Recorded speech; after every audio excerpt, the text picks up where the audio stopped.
The Science of Being Well by W.D. Wallace Delois. Wattles. Preface. This volume is the second of a series, the first of which is The Science of Getting Rich. As that book is intended solely for those who want money, so this is for those who want health and who want a practical guide and handbook, not a philosophical treatise. It is an instructor in the use of the universal principle of life, and my effort has been to explain the way in so plain and simple a fashion that the reader, though he may have given no previous study to new thought or metaphysics, may readily follow it to perfect health. While retaining all essentials, I have carefully eliminated all non-essentials. I have used no technical, abstruse, or difficult language, and have kept the one point in view at all times. As its title asserts, the book deals with science, not speculation. The monistic theory of the universe, the theory that matter, mind, consciousness, and life are all manifestations of one substance, is now accepted by most thinkers. And if you accept this theory, you cannot deny the logical conclusions you will find herein. Best of all, the methods of thought and action prescribed have been tested by the author in his own case, and in the case of hundreds of others during 12 years of practice, with continuous and unfailing success. I can say of the science of being well that it works, and that wherever its laws are complied with, it can no more fail to work than the science of geometry can fail to work. If the tissues of your body have not been so destroyed that continued life is impossible, you can get well, and if you will think and act in a certain way, you will get well. If the reader wishes to fully understand the monistic theory of the cosmos, he is recommended to read Hegel and Emerson, to read also The Eternal News, a pamphlet by J.J. Brown, 300 Cathcart Road, Govanhill, Glasgow, Scotland. Some enlightenment may also be found in a series of articles by the author, which were published in the Nautilus, Hollyoake, Mass., during the year 1909 under the title, What is Truth? Those who wish more detailed information as to the performance of the voluntary functions, eating, drinking, breathing and sleeping, may read New Science of Living and Healing, Letters to a Woman's Husband, and The Constructive Use of Foods, booklets by W.D. Wattles, which may be obtained from the publishers of this book. I would also recommend the writings of Horace Fletcher and of Edward Hooker Dewey. Read all these if you like, as a sort of buttress to your faith. But let me warn you against making the mistake of studying many conflicting theories and practicing, at the same time, parts of several different systems. For if you get well, it must be by giving your whole mind to the right way of thinking and living. Remember that the science of being well claims to be a complete and sufficient guide in every particular. Concentrate upon the way of thinking and acting. It prescribes and follow it in every detail, and you will get well. Or if you are already well, you will remain so. Trusting that you will go on until the priceless blessing of perfect health is yours. I remain, very truly yours, Wallace D. Wattles. Chapter 1. The Principle of Health. In the personal application of the science of being well, as in that of the science of getting rich, certain fundamental truths must be known in the beginning and accepted without question.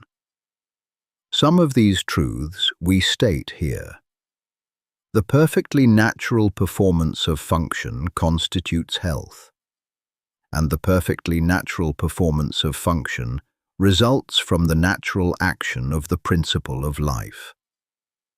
There is a principle of life in the universe.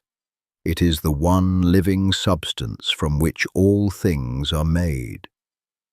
This living substance permeates, penetrates, and fills the interspaces of the universe. It is in and through all things, like a very refined and diffusible ether. All life comes from it. Its life is all the life there is. Man is a form of this living substance and has within him a principle of health. The word principle is used as meaning source. The principle of health in man, when in full constructive activity, causes all the voluntary functions of his life to be perfectly performed. It is the principle of health in man which really works all healing, no matter what system or remedy is employed. And this principle of health is brought into constructive activity by thinking in a certain way. I proceed now to prove this last statement. We all know that cures are wrought by all the different and often opposite methods employed in the various branches of the healing art. The allopath, who gives a strong dose of a counterpoison, cures his patient, and the homeopath, who gives a diminutive dose of the poison most similar to that of the disease, also cures it. If allopathy ever cured any given disease, it is certain that homeopathy never cured that disease. And if homeopathy ever cured an ailment, allopathy could not possibly cure that ailment. The two systems are radically opposite in theory and practice, and yet both cure most diseases. And even the remedies used by physicians in any one school are not the same. Go with a case of indigestion to half a dozen doctors and compare their prescriptions. It is more than likely that none of the ingredients of any one of them will be in the others. Must we not conclude that their patients are healed by a principle of health within themselves, and not by something in the varying remedies? Not only this, but we find the same ailments cured by the osteopath with manipulations of the spine, by the faith healer with prayer, by the food scientist with bills of fare, by the Christian Scientist with a formulated creed statement, by the mental scientist with affirmation, and by the hygienists with differing plans of living. What conclusion can we come to in the face of all these facts, but that there is a principle of health which is the same in all people, and which really accomplishes all the cures, and that there is something in all the systems which, under favorable conditions, arouses the principle of health to action? That is, medicines, manipulations, prayers, bills of fare, affirmations, and hygienic practices, whenever they cause the principle of health to become active, and fail whenever they do not cause it to become active. Does not all this indicate that the results depend upon the way the patient thinks about the remedy, rather than upon the ingredients in the prescription? There is an old story which furnishes so good an illustration on this point that I will give it here. It is said that in the Middle Ages, the bones of a saint, kept in one of the monasteries, were working miracles of healing. On certain days, a great crowd of the afflicted gathered to touch the relics, and all who did so were healed. On the eve of one of these occasions, some sacrilegious rascal gained access to the case in which the wonder-working relics were kept and stole the bones. And in the morning, with the usual crowd of sufferers waiting at the gates, the fathers found themselves sure of the source of the miracle-working power. They resolved to keep the matter quiet, hoping that by doing so they might find the thief and recover their treasures. And hastening to the cellar of the convent, they dug up the bones of a murderer who had been buried there many years before. These they placed in the case, intending to make some plausible excuse for the failure of the saint to perform his usual miracles on that day. And then they let in the waiting assemblage of the sick and infirm. To the intense astonishment of those in the secret, the bones of the malefactor proved as efficacious as those of the saint, and the healing went on as before. One of the fathers is said to have left a history of the occurrence, in which he confessed that, in his judgment, the healing power had been in the people themselves all the time, and never in the bones at all. Whether the story is true or not, the conclusion applies to all the cures wrought by all the systems. The power that heals is in the patient himself, and whether it shall become active or not does not depend upon the physical or mental means used, but upon the way the patient thinks about these means. There is a universal principle of life, as Jesus taught, a great spiritual healing power, and there is a principle of health in man which is related to this healing power. This is dormant or active according to the way a man thinks. He can always quicken it into activity by thinking in a certain way. Your getting well does not depend upon the adoption of some system or the finding of some remedy. People with your identical ailments have been healed by all systems and all remedies. It does not depend upon climate. Some people are well and others are sick in all climates. It does not depend upon avocation, unless in case of those who work under poisonous conditions. People are well in all trades and professions. Your getting well depends upon your beginning to think and act in a certain way. The way a man thinks about things is determined by what he believes about them. His thoughts are determined by his faith, and the results depend upon his making a personal application of his faith. If a man has faith in the efficacy of a medicine and is able to apply that faith to himself, that medicine will certainly cause him to be cured. But though his faith be great, he will not be cured unless he applies it to himself. Many sick people have faith for others, but none for themselves. So, if he has faith in a system of diet and can personally apply that faith, it will cure him. And if he has faith in prayers and affirmations and personally applies his faith, prayers and affirmations will cure him.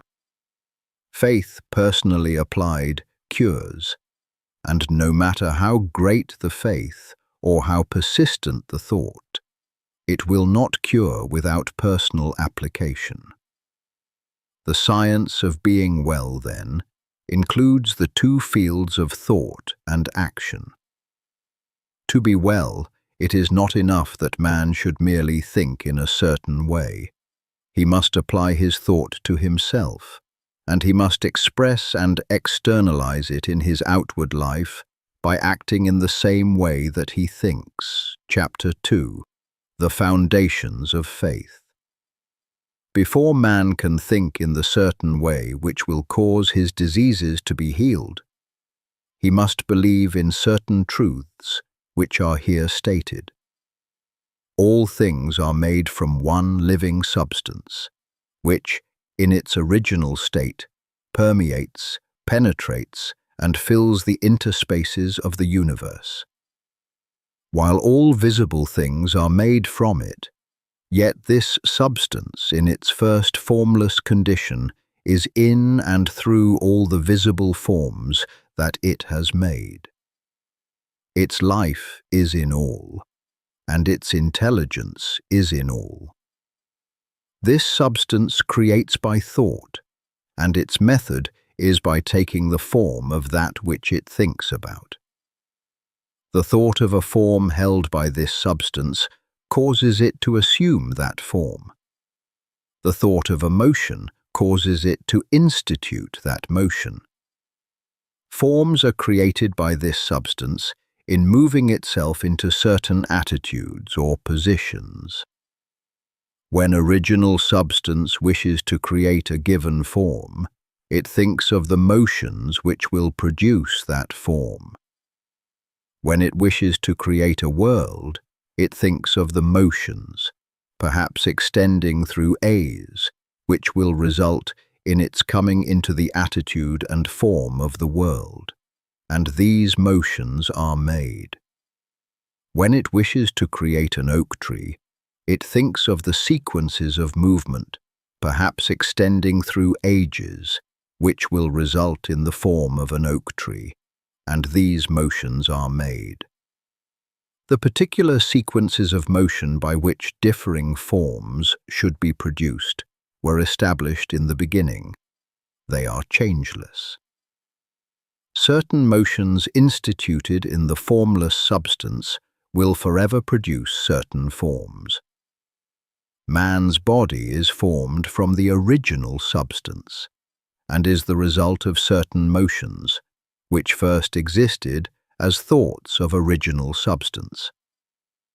The motions which produce, renew, and repair the body of man are called functions, and these functions are of two classes, voluntary and involuntary.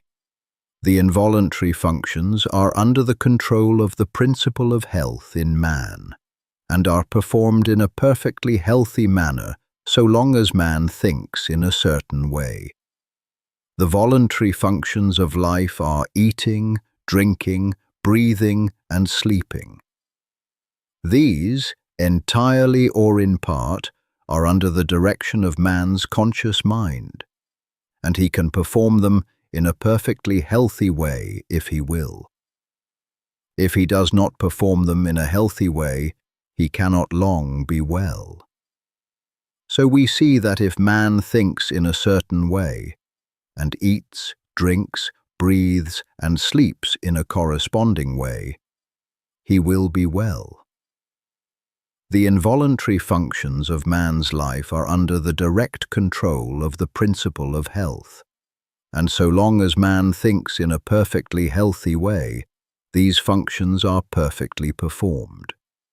For the action of the principle of health is largely directed by man's conscious thought, affecting his subconscious mind.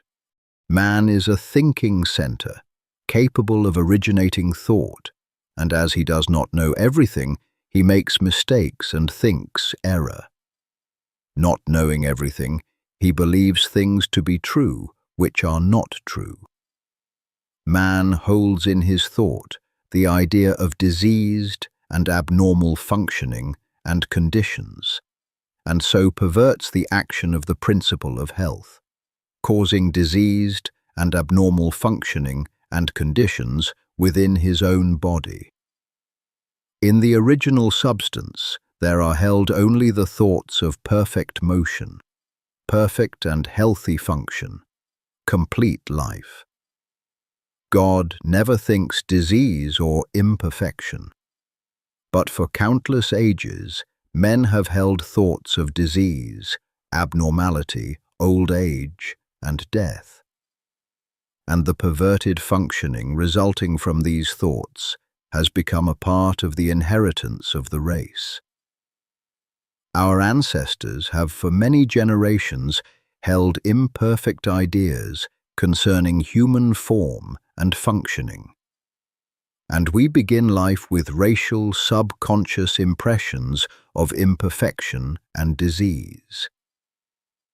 This is not natural, or a part of the plan of nature. The purpose of nature can be nothing else than the perfection of life. This we see from the very nature of life itself. It is the nature of life to continually advance toward more perfect living. Advancement is the inevitable result of the very act of living. Increase is always the result of active living. Whatever lives must live more and more. The seed, lying in the granary, has life, but it is not living. Put it into the soil and it becomes active, and at once begins to gather to itself from the surrounding substance and to build a plant form. It will so cause increase that a seed head will be produced, containing 30, 60, or 100 seeds, each having as much life as the first. Life, by living, increases. Life cannot live without increasing, and the fundamental impulse of life is to live. It is in response to this fundamental impulse that original substance works and creates. God must live, and he cannot live except as he creates and increases. In multiplying forms, he is moving on to live more. The universe is a great advancing life, and the purpose of nature is the advancement of life toward perfection, toward perfect functioning. The purpose of nature is perfect health. The purpose of nature, so far as man is concerned, is that he should be continuously advancing into more life and progressing toward perfect life, and that he should live the most complete life possible in his present sphere of action. This must be so, because that which lives in man is seeking more life. Give a little child a pencil and paper, and he begins to draw crude figures. That which lives in him is trying to express itself in art. Give him a set of blocks, and he will try to build something. That which lives in him is seeking expression in architecture. Seat him at a piano, and he will try to draw harmony from the keys. That which lives in him is trying to express itself in music. That which lives in man is always seeking to live more. And since man lives most when he is well, the principle of nature in him can seek only health.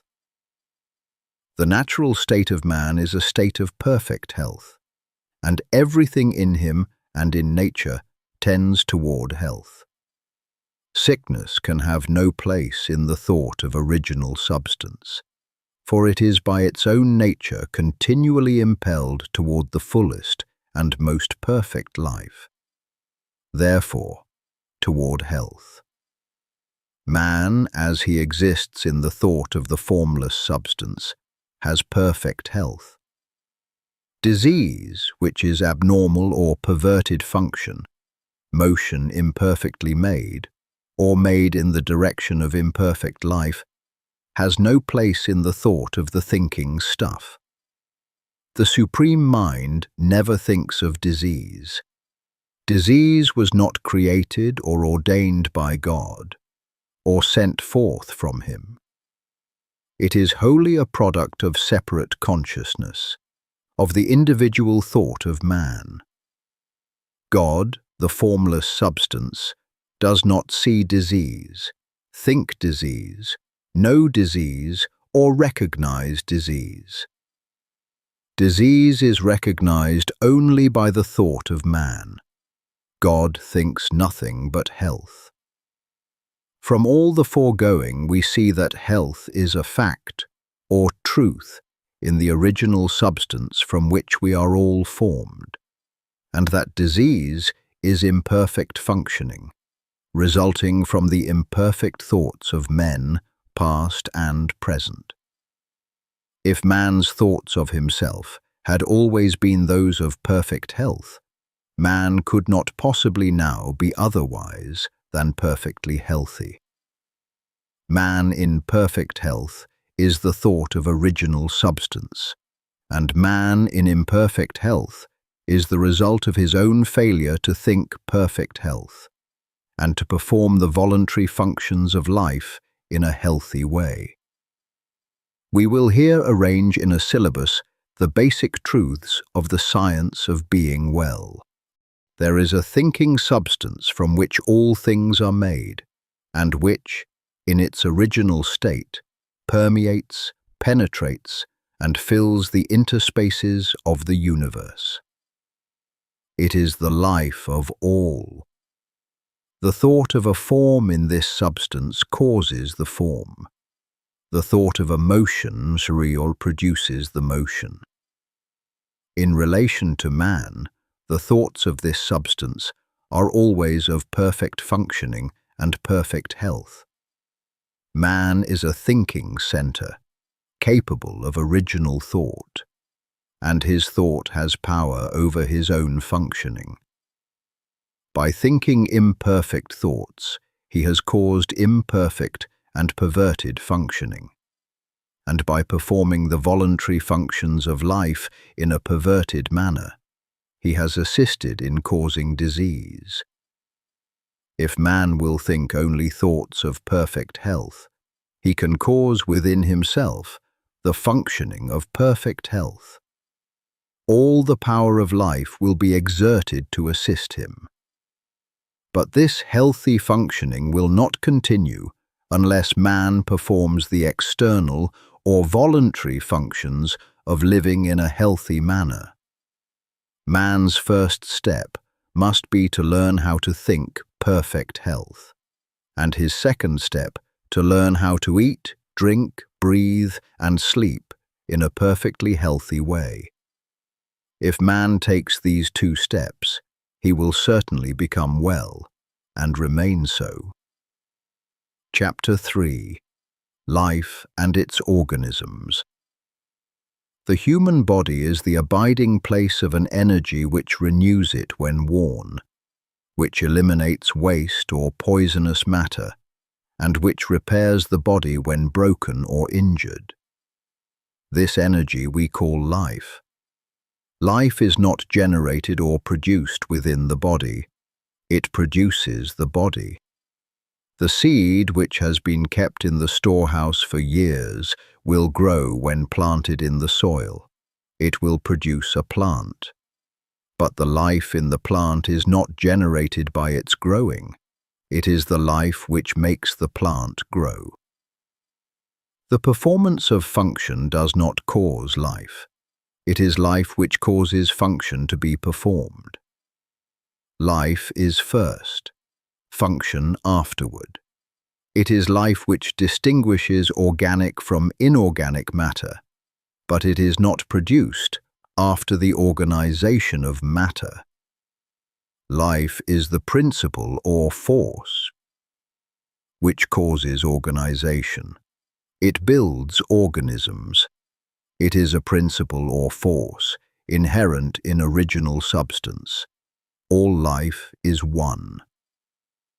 This life principle of the all is the principle of health in man, and becomes constructively active whenever man thinks in a certain way. Whoever therefore thinks in this certain way will surely have perfect health if his external functioning is in conformity with his thought. But the external functioning must conform to the thought. Man cannot hope to be well by thinking health if he eats, drinks, breathes, and sleeps like a sick man. The universal life principle, then, is the principle of health in man. It is one with original substance. There is one original substance from which all things are made. This substance is alive, and its life is the principle of life of the universe. This substance has created from itself all the forms of organic life by thinking them, or by thinking the motions and functions which produce them. Original substance thinks only health, because it knows all truth. There is no truth which is not known in the formless, which is all, and in all. It not only knows all truth, but it has all power. Its vital power is the source of all the energy there is.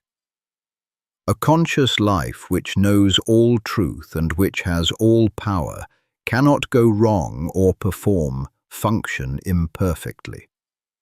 Knowing all, it knows too much to go wrong, and so the formless cannot be diseased or think disease. Man is a form of this original substance, and has a separate consciousness of his own, but his consciousness is limited, and therefore imperfect. By reason of his limited knowledge, man can and does think wrongly, and so he causes perverted and imperfect functioning in his own body. Man has not known too much to go wrong. The diseased or imperfect functioning may not instantly result from an imperfect thought, but it is bound to come if the thought becomes habitual. Any thought continuously held by man tends to the establishment of the corresponding condition in his body. Also, man has failed to learn how to perform the voluntary functions of his life in a healthy way. He does not know when, what, and how to eat. He knows little about breathing and less about sleep. He does all these things in a wrong way and under wrong conditions, and this because he has neglected to follow the only sure guide to the knowledge of life. He has tried to live by logic rather than by instinct. He has made living a matter of art and not of nature, and he has gone wrong. His only remedy is to begin to go right, and this he can surely do. It is the work of this book to teach the whole truth, so that the man who reads it shall know too much to go wrong. The thoughts of disease produce the forms of disease. Man must learn to think health, and being original substance, which takes the form of its thoughts, he will become the form of health and manifest perfect health in all his functioning. The people who were healed by touching the bones of the saint were really healed by thinking in a certain way, and not by any power emanating from the relics. There is no healing power in the bones of dead men, whether they be those of saint or sinner. The people who were healed by the doses of either the allopath or the homeopath were also really healed by thinking in a certain way. There is no drug which has within itself the power to heal disease. The people who have been healed by prayers and affirmations were also healed by thinking in a certain way. There is no curative power in strings of words. All the sick who have been healed by whatsoever system have thought in a certain way, and a little examination will show us what this way is. The two essentials of the way are faith and a personal application of the faith. The people who touched the saint's bones had faith, and so great was their faith that in the instant they touched the relics, they severed all mental relations with disease and mentally unified themselves with health. This change of mind was accompanied by an intense devotional feeling which penetrated to the deepest recesses of their souls, and so aroused the principle of health to powerful action. By faith they claimed that they were healed or appropriated health to themselves. And in full faith they ceased to think of themselves in connection with disease and thought of themselves only in connection with health. These are the two essentials to thinking in the certain way which will make you well. First, claim or appropriate health by faith, and second, sever all mental relations with disease and enter into mental relations with health. That which we make ourselves mentally, we become physically, and that with which we unite ourselves mentally, we become unified with physically. If your thought always relates you to disease, then your thought becomes a fixed power to cause disease within you. And if your thought always relates you to health, then your thought becomes a fixed power exerted to keep you well. In the case of the people who are healed by medicines, the result is obtained in the same way. They have, consciously or unconsciously, sufficient faith in the means used to cause them to sever mental relations with disease and enter into mental relations with health. Faith may be unconscious. It is possible for us to have a subconscious or inbred faith in things like medicine, in which we do not believe to any extent objectively. And this subconscious faith may be quite sufficient to quicken the principle of health into constructive activity. Many who have little conscious faith are healed in this way, while many others who have great faith in the means are not healed because they do not make the personal application to themselves. Their faith is general, but not specific for their own cases. In the science of being well, we have two main points to consider. First, how to think with faith, and second, how to so apply the thought to ourselves as to quicken the principle of health into constructive activity. We begin by learning what to think. Chapter 4. What to think. In order to sever all mental relations with disease, you must enter into mental relations with health, making the process positive, not negative, one of assumption, not of rejection. You are to receive or appropriate health rather than to reject and deny disease. Denying disease accomplishes next to nothing. It does little good to cast out the devil and leave the house vacant, for he will presently return with others worse than himself. When you enter into full and constant mental relations with health, you must of necessity cease all relationship with disease. The first step in the science of being well is, then, to enter into complete thought connection with health. The best way to do this is to form a mental image or picture of yourself as being well, imagining a perfectly strong and healthy body, and to spend sufficient time in contemplating this image to make it your habitual thought of yourself. This is not so easy as it sounds. It necessitates the taking of considerable time for meditation, and not all persons have the imaging faculty well enough developed to form a distinct mental picture of themselves in a perfect or idealized body. It is much easier, as in the science of getting rich, to form a mental image of the things one wants to have. For we have seen these things, or their counterparts, and know how they look. We can picture them very easily from memory. But we have never seen ourselves in a perfect body, and a clear mental image is hard to form. It is not necessary or essential, however, to have a clear mental image of yourself as you wish to be. It is only essential to form a conception of perfect health and to relate yourself to it. This conception of health is not a mental picture of a particular thing.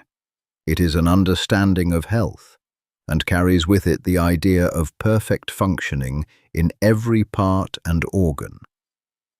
You may try to picture yourself as perfect in physique. That helps. And you must think of yourself as doing everything in the manner of a perfectly strong and healthy person.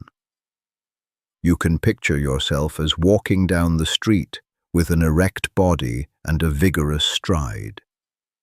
You can picture yourself as doing your day's work easily and with surplus vigor, never tired or weak. You can picture in your mind how all things would be done by a person full of health and power, and you can make yourself the central figure in the picture, doing things in just that way. Never think of the ways in which weak or sickly people do things. Always think of the way strong people do things. Spend your leisure time in thinking about the strong way until you have a good conception of it, and always think of yourself in connection with the strong way of doing things. That is what I mean by having a conception of health. In order to establish perfect functioning in every part, man does not have to study anatomy or physiology, so that he can form a mental image of each separate organ and address himself to it. He does not have to treat his liver, his kidneys, his stomach, or his heart. There is one principle of health in man which has control over all the involuntary functions of his life, and the thought of perfect health impressed upon this principle will reach each part and organ. Man's liver is not controlled by a liver principle, his stomach by a digestive principle, and so on. The principle of health is one. The less you go into the detailed study of physiology, the better for you. Our knowledge of this science is very imperfect and leads to imperfect thought. Imperfect thought causes imperfect functioning, which is disease. Let me illustrate. Until quite recently, physiology fixed 10 days as the extreme limit of man's endurance without food. It was considered that only in exceptional cases could he survive a longer fast. So the impression became universally disseminated that one who was deprived of food must die in from 5 to 10 days. And numbers of people, when cut off from food by shipwreck, accident or famine, did die within this period. But the performances of Dr. Tanner, the 40-day faster, and the writings of Dr. Dewey and others on the fasting cure, together with the experiments of numberless people who have fasted from 40 to 60 days, have shown that man's ability to live without food is vastly greater than had been supposed. Any person, properly educated, can fast from 20 to 40 days with little loss in weight, and often with no apparent loss of strength at all. The people who starved to death in 10 days or less did so because they believed that death was inevitable. An erroneous physiology had given them a wrong thought about themselves. When a man is deprived of food, he will die in from 10 to 50 days, according to the way he has been taught, or, in other words, according to the way he thinks about it. So you see that an erroneous physiology can work very mischievous results. No science of being well can be founded on current physiology. It is not sufficiently exact in its knowledge, with all its pretensions. Comparatively little is really known as to the interior workings and processes of the body. It is not known just how food is digested. It is not known just what part food plays, if any, in the generation of force. It is not known exactly what the liver, spleen, and pancreas are for, or what part their secretions play in the chemistry of assimilation. On all these and most other points we theorize, but we do not really know. When man begins to study physiology, he enters the domain of theory and disputation. He comes among conflicting opinions, and he is bound to form mistaken ideas concerning himself. These mistaken ideas lead to the thinking of wrong thoughts, and this leads to perverted functioning and disease. All that the most perfect knowledge of physiology could do for man would be to enable him to think only thoughts of perfect health, and to eat, drink, breathe, and sleep in a perfectly healthy way. And this, as we shall show, he can do without studying physiology at all. This, for the most part, is true of all hygiene. There are certain fundamental propositions which we should know, and these will be explained in later chapters. But aside from these propositions, ignore physiology and hygiene. They tend to fill your mind with thoughts of imperfect conditions, and these thoughts will produce the imperfect conditions in your own body. You cannot study any science which recognizes disease if you are to think nothing but health. Drop all investigation as to your present condition, its causes, or possible results, and set yourself to the work of forming a conception of health. Think about health and the possibilities of health, of the work that may be done and the pleasures that may be enjoyed in a condition of perfect health. Then make this conception your guide in thinking of yourself. Refuse to entertain for an instant any thought of yourself which is not in harmony with it. When any idea of disease or imperfect functioning enters your mind, cast it out instantly by calling up a thought which is in harmony with the conception of health. Think of yourself at all times as realizing conception, as being a strong and perfectly healthy personage, and do not harbor a contrary thought. Know that as you think of yourself in unity with this conception, the original substance which permeates and fills the tissues of your body is taking form according to the thought. And know that this intelligent substance or mind stuff will cause function to be performed in such a way that your body will be rebuilt with perfectly healthy cells. The intelligent substance, from which all things are made, permeates and penetrates all things, and so it is in and through your body. It moves according to its thoughts. And so, if you hold only the thoughts of perfectly healthy function, it will cause the movements of perfectly healthy function within you.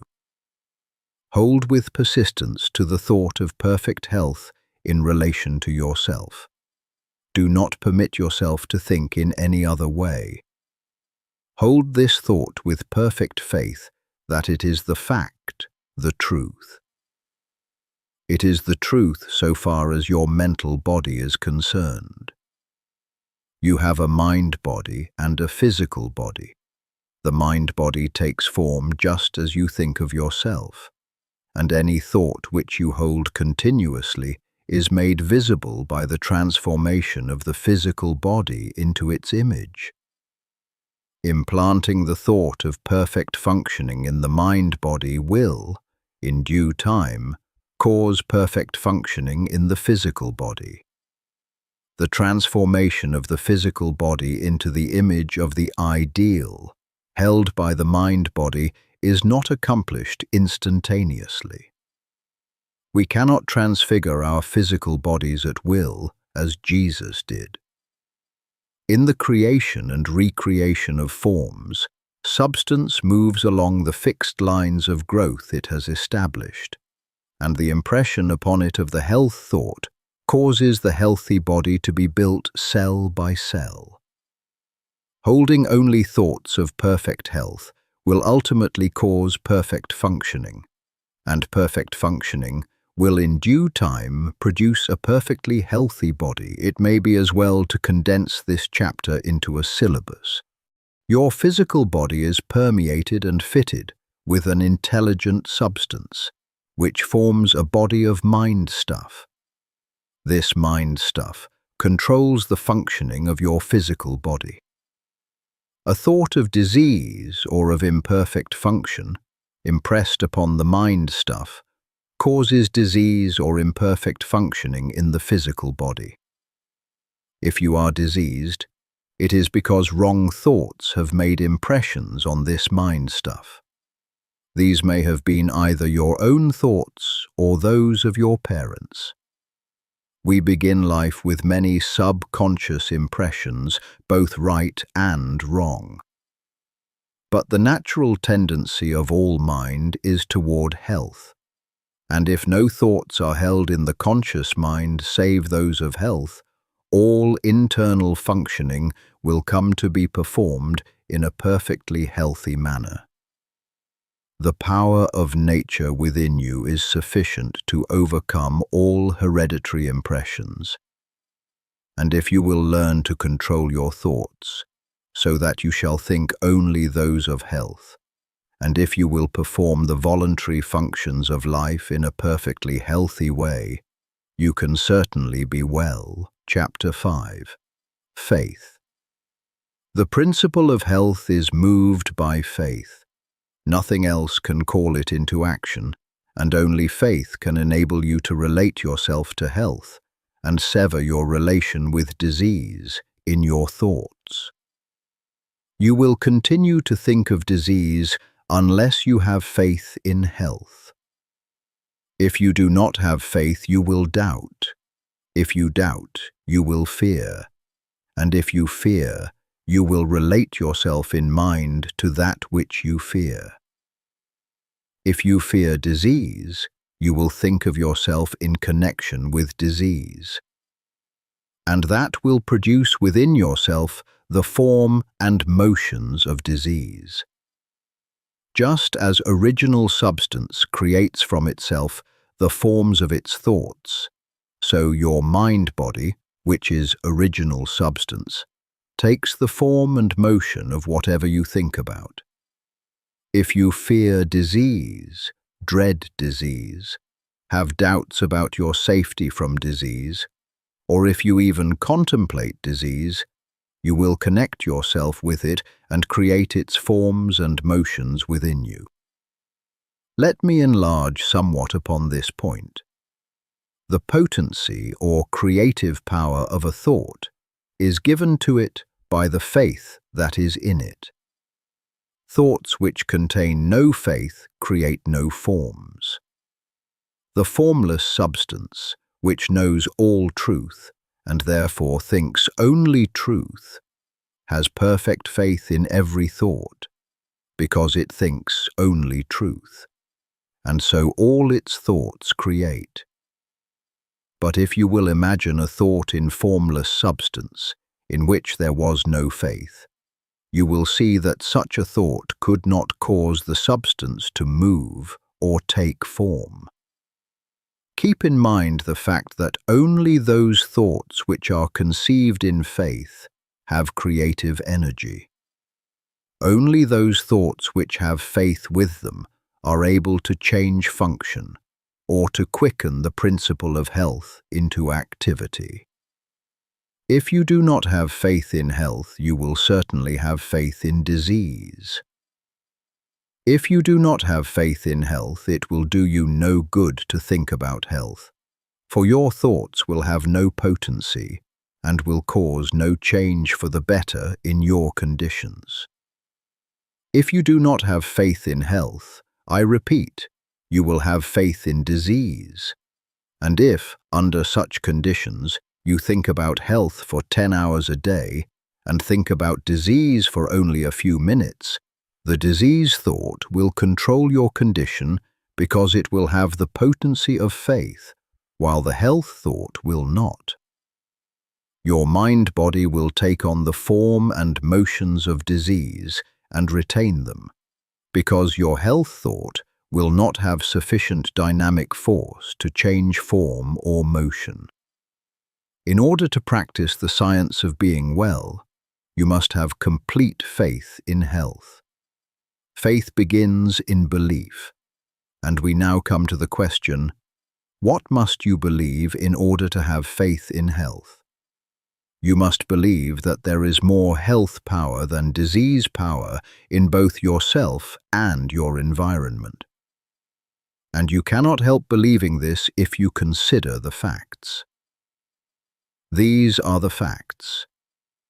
There is a thinking substance from which all things are made, and which, in its original state, permeates, penetrates, and fills the interspaces of the universe.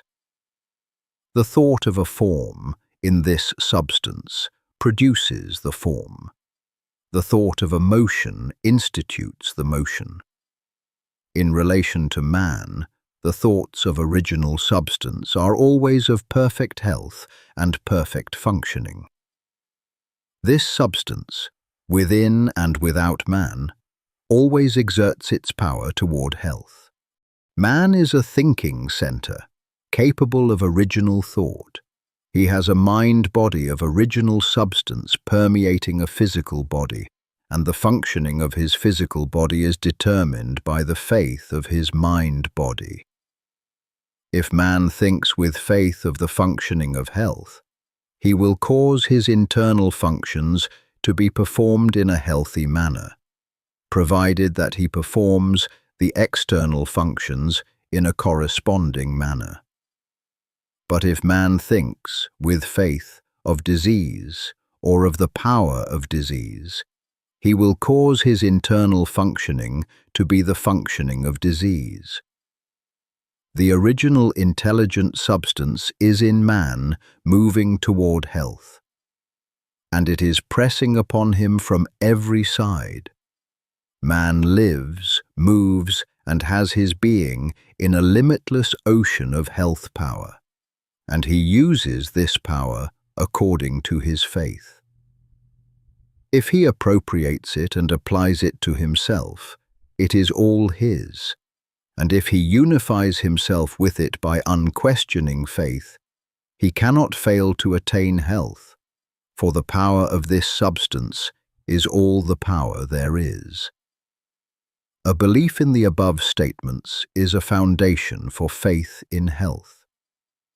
If you believe them, you believe that health is the natural state of man, and that man lives in the midst of universal health, that all the power of nature makes for health, and that health is possible to all and can surely be attained by all. You will believe that the power of health in the universe is 10,000 times greater than that of disease. In fact, that disease has no power whatever, being only the result of perverted thought and faith. And if you believe that health is possible to you, and that it may surely be attained by you, and that you know exactly what to do in order to attain it, you will have faith in health. You will have this faith and knowledge if you read this book through with care and determine to believe in and practice its teachings. It is not merely the possession of faith, but the personal application of faith which works healing. You must claim health in the beginning, and form a conception of health, and, as far as may be, of yourself as a perfectly healthy person. And then, by faith, you must claim that you are realizing this conception. Do not assert with faith that you are going to get well. Assert with faith that you are well. Having faith in health and applying it to yourself means having faith that you are healthy, and the first step in this is to claim that it is the truth. Mentally, take the attitude of being well, and do not say anything or do anything which contradicts this attitude. Never speak a word or assume a physical attitude which does not harmonize with the claim, "I am perfectly well."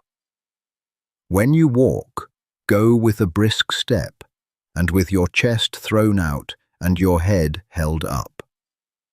Watch that. At all times, your physical actions and attitudes are those of a healthy person. When you find that you have relapsed into the attitude of weakness or disease, change instantly. Straighten up. Think of health and power. Refuse to consider yourself as other than a perfectly healthy person. One great aid, perhaps the greatest aid, in applying your faith, you will find in the exercise of gratitude.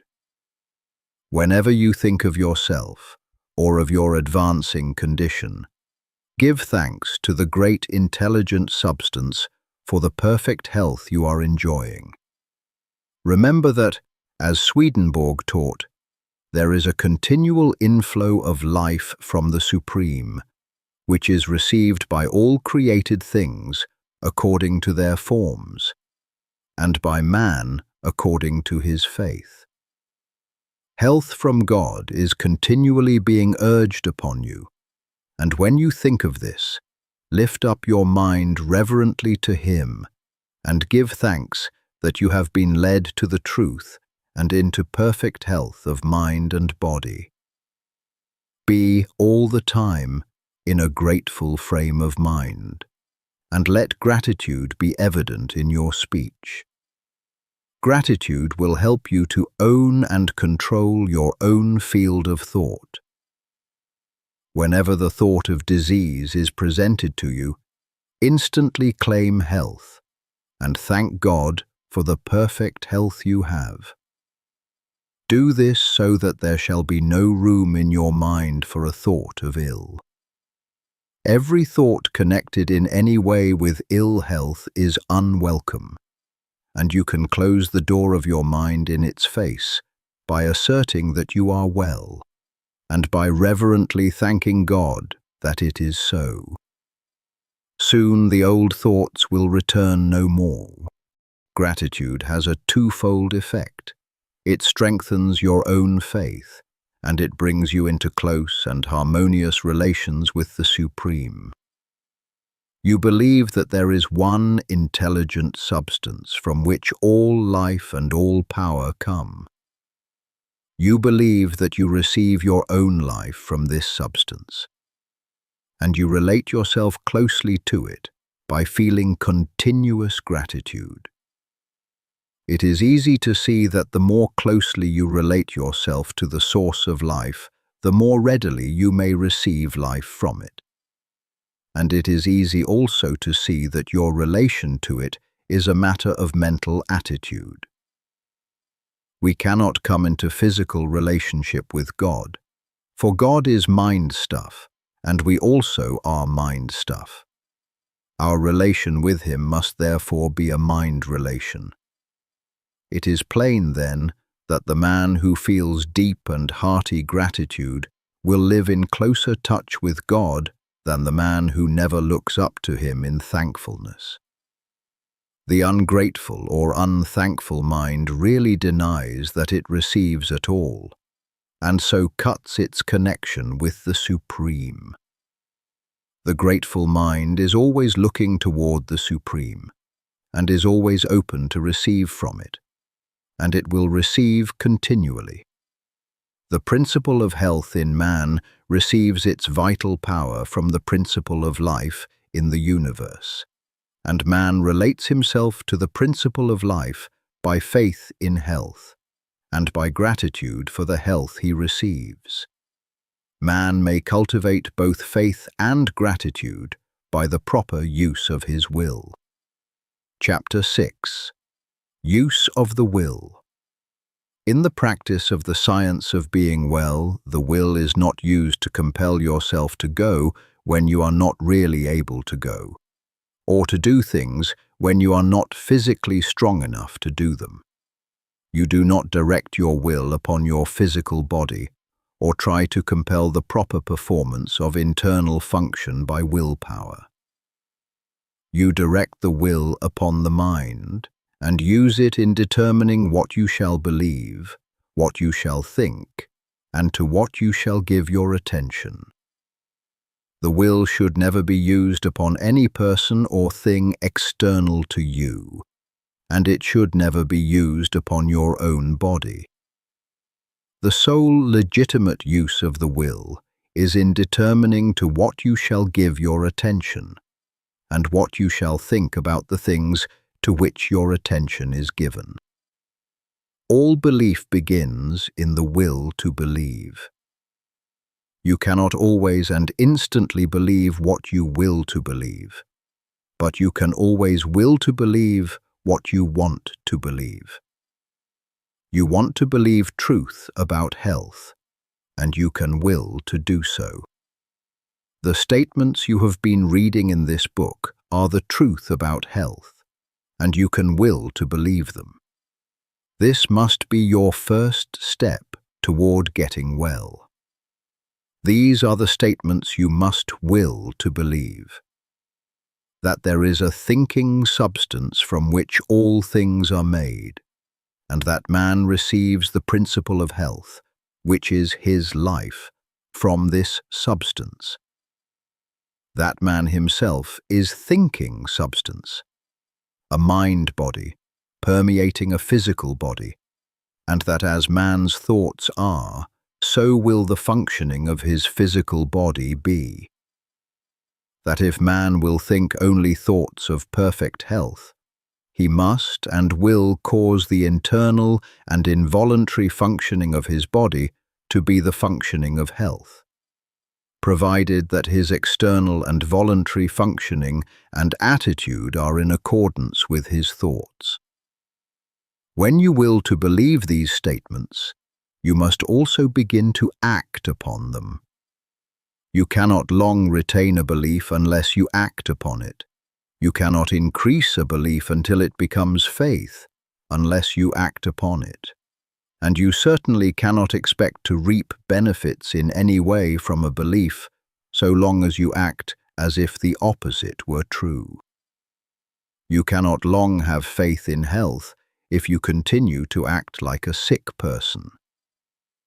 If you continue to act like a sick person, you cannot help continuing to think of yourself as a sick person. And if you continue to think of yourself as a sick person, you will continue to be a sick person. The first step toward acting externally like a well person is to begin to act internally like a well person. Form your conception of perfect health and get into the way of thinking about perfect health until it begins to have a definite meaning to you. Picture yourself as doing the things a strong and healthy person would do, and have faith that you can and will do those things in that way. Continue this until you have a vivid conception of health, and what it means to you. When I speak in this book of a conception of health, I mean a conception that carries with it the idea of the way a healthy person looks and does things. Think of yourself in connection with health until you form a conception of how you would live, appear, act, and do things as a perfectly healthy person. Think about yourself in connection with health until you conceive of yourself, in imagination, as always doing everything in the manner of a well person, until the thought of health conveys the idea of what health means to you. As I have said in a former chapter, you may not be able to form a clear mental image of yourself in perfect health, but you can form a conception of yourself as acting like a healthy person. Form this conception, and then think only thoughts of perfect health in relation to yourself, and, so far as may be possible, in relation to others. When a thought of sickness or disease is presented to you, reject it. Do not let it get into your mind. Do not entertain or consider it at all. Meet it by thinking health, by thinking that you are well, and by being sincerely grateful for the health you are receiving. Whenever suggestions of disease are coming thick and fast upon you, and you are in a tight place, fall back upon the exercise of gratitude. Connect yourself with the Supreme.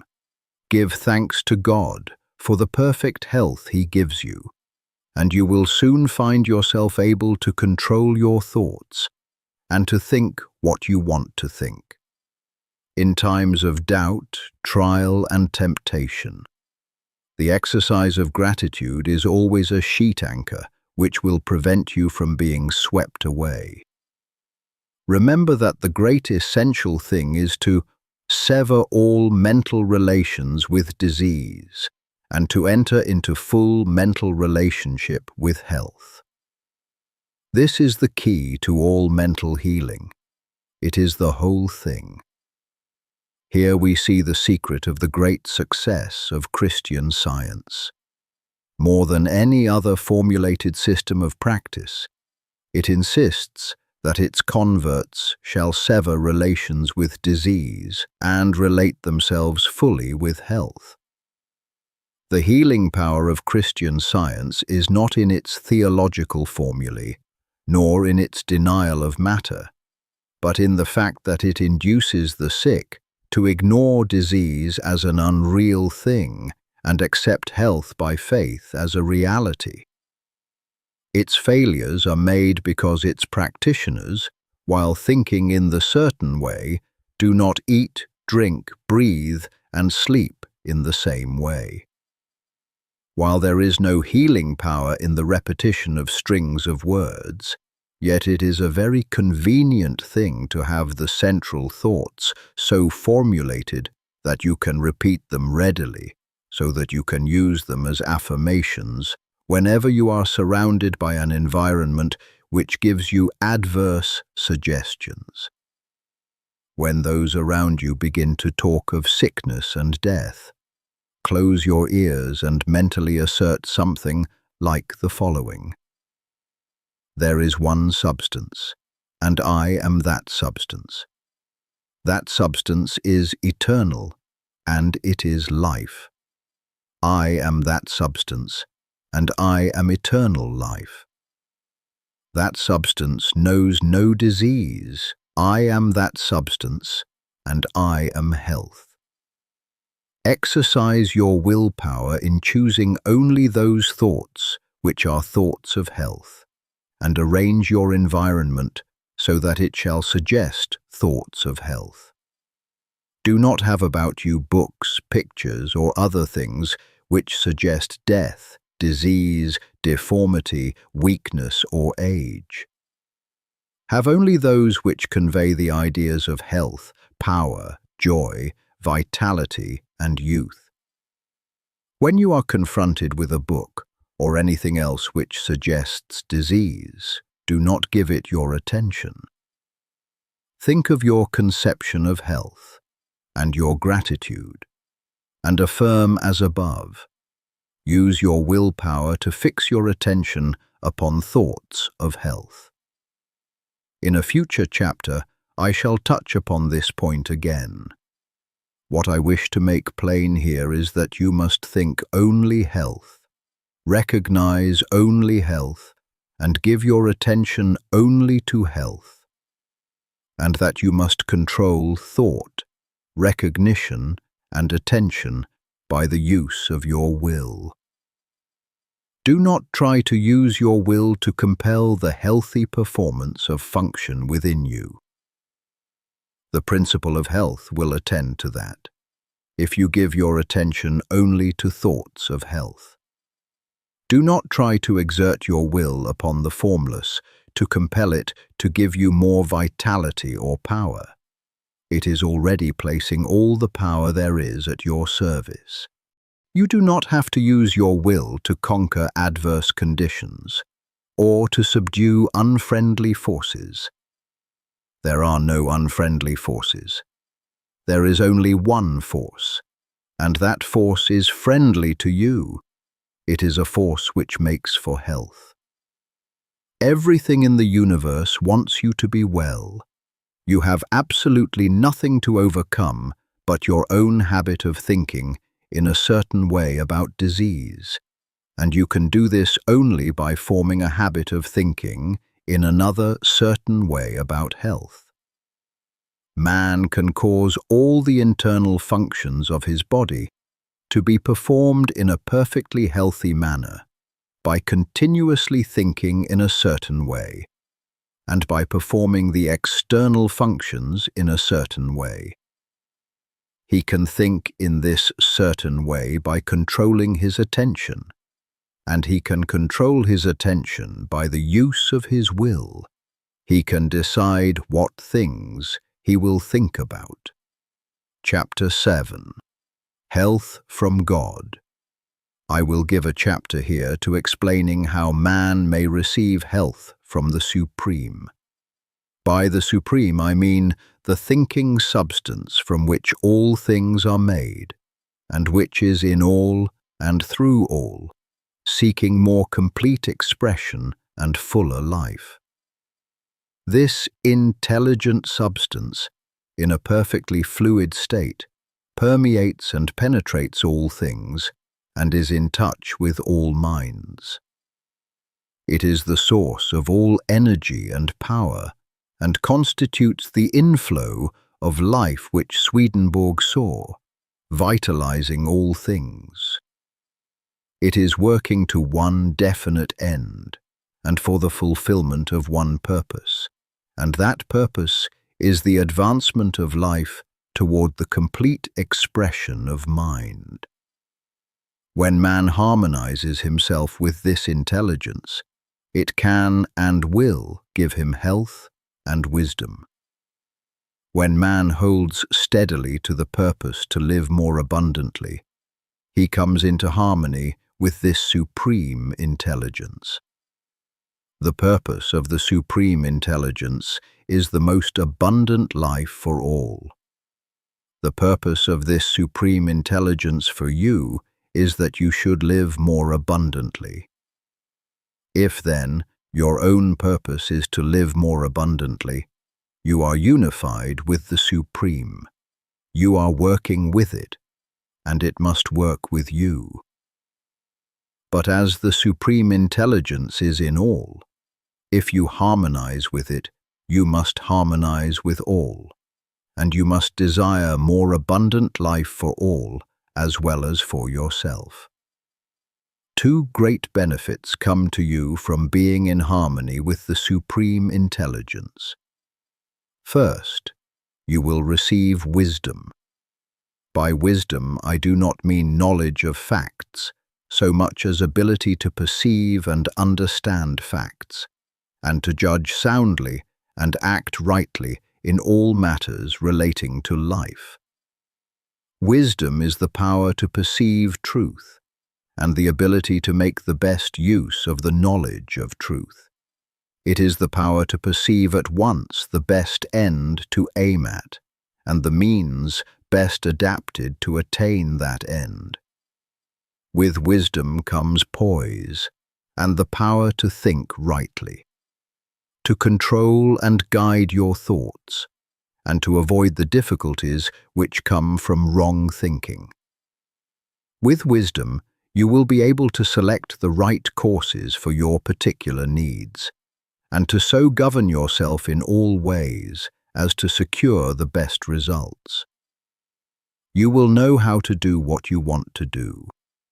You can readily see that wisdom must be an essential attribute of the Supreme Intelligence, since that which knows all truth must be wise. And you can also see that just in proportion as you harmonize and unify your mind with that intelligence, you will have wisdom. But I repeat that since this intelligence is all, and in all, you can enter into its wisdom only by harmonizing with all. If there is anything in your desires or your purpose which will bring oppression to any, or work injustice to, or cause lack of life for any, you cannot receive wisdom from the Supreme. Furthermore, your purpose for your own self must be the best. Man can live in three general ways: for the gratification of his body, for that of his intellect, or for that of his soul. The first is accomplished by satisfying the desires for food, drink, and those other things which give enjoyable physical sensations. The second is accomplished by doing those things which cause pleasant mental sensations, such as gratifying the desire for knowledge or those for fine clothing, fame, power, and so on. The third is accomplished by giving way to the instincts of unselfish love and altruism. Man lives most wisely and completely when he functions most perfectly along all of these lines, without excess in any of them. The man who lives swinishly, for the body alone, is unwise and out of harmony with God. That man who lives solely for the cold enjoyments of the intellect, though he be absolutely moral, is unwise and out of harmony with God.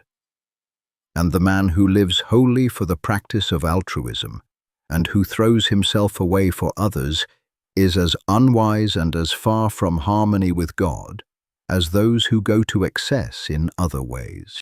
To come into full harmony with the Supreme, you must purpose to live to the utmost of your capabilities in body, mind, and soul. This must mean the full exercise of function in all the different ways, but without excess. For excess in one causes deficiency in the others. Behind your desire for health is your own desire for more abundant life, and behind that is the desire of the formless intelligence to live more fully in you. So, as you advance toward perfect health, hold steadily to the purpose to attain complete life, physical, mental, and spiritual. To advance in all ways and in every way to live more. If you hold this purpose, you will be given wisdom. He that willeth to do the will of the Father shall know, said Jesus. Wisdom is the most desirable gift that can come to man, for it makes him rightly self-governing. But wisdom is not all you may receive from the Supreme Intelligence. You may receive physical energy, vitality, life force. The energy of the formless substance is unlimited and permeates everything. You are already receiving or appropriating to yourself this energy in an automatic and instinctive way, but you can do so to a far greater degree if you set about it intelligently. The measure of a man's strength is not what God is willing to give him, but what he himself has the will and the intelligence to appropriate to himself. God gives you all there is. Your only question is how much to take of the unlimited supply. Professor James has pointed out that there is apparently no limit to the powers of men, and this is simply because man's power comes from the inexhaustible reservoir of the Supreme. The runner who has reached the stage of exhaustion, when his physical power seems entirely gone, by running on in a certain way, may receive his second wind. His strength is renewed in a seemingly miraculous fashion, and he can go on indefinitely, and by continuing in the certain way, he may receive a third, fourth, and fifth wind.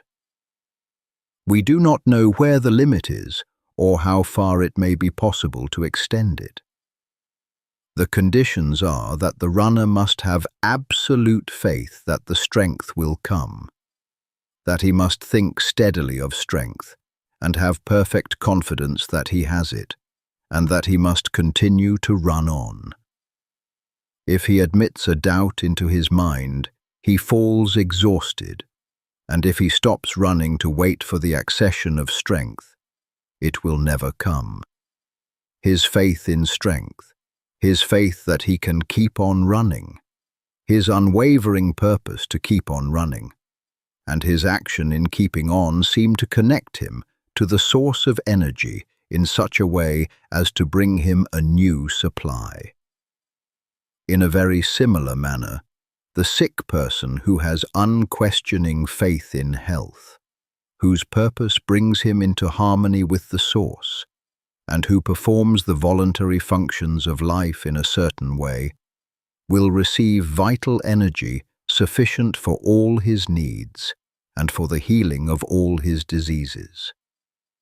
God, who seeks to live and express himself fully in man, delights to give man all that is needed for the most abundant life. Action and reaction are equal, and when you desire to live more, if you are in mental harmony with the Supreme, the forces which make for life begin to concentrate about you and upon you. The one life begins to move toward you, and your environment becomes surcharged with it. Then, if you appropriate it by faith, it is yours. Ye shall ask what ye will, and it shall be done unto you. Your Father giveth not his Spirit by measure. He delights to give good gifts to you. Chapter 8. Summary of the mental actions.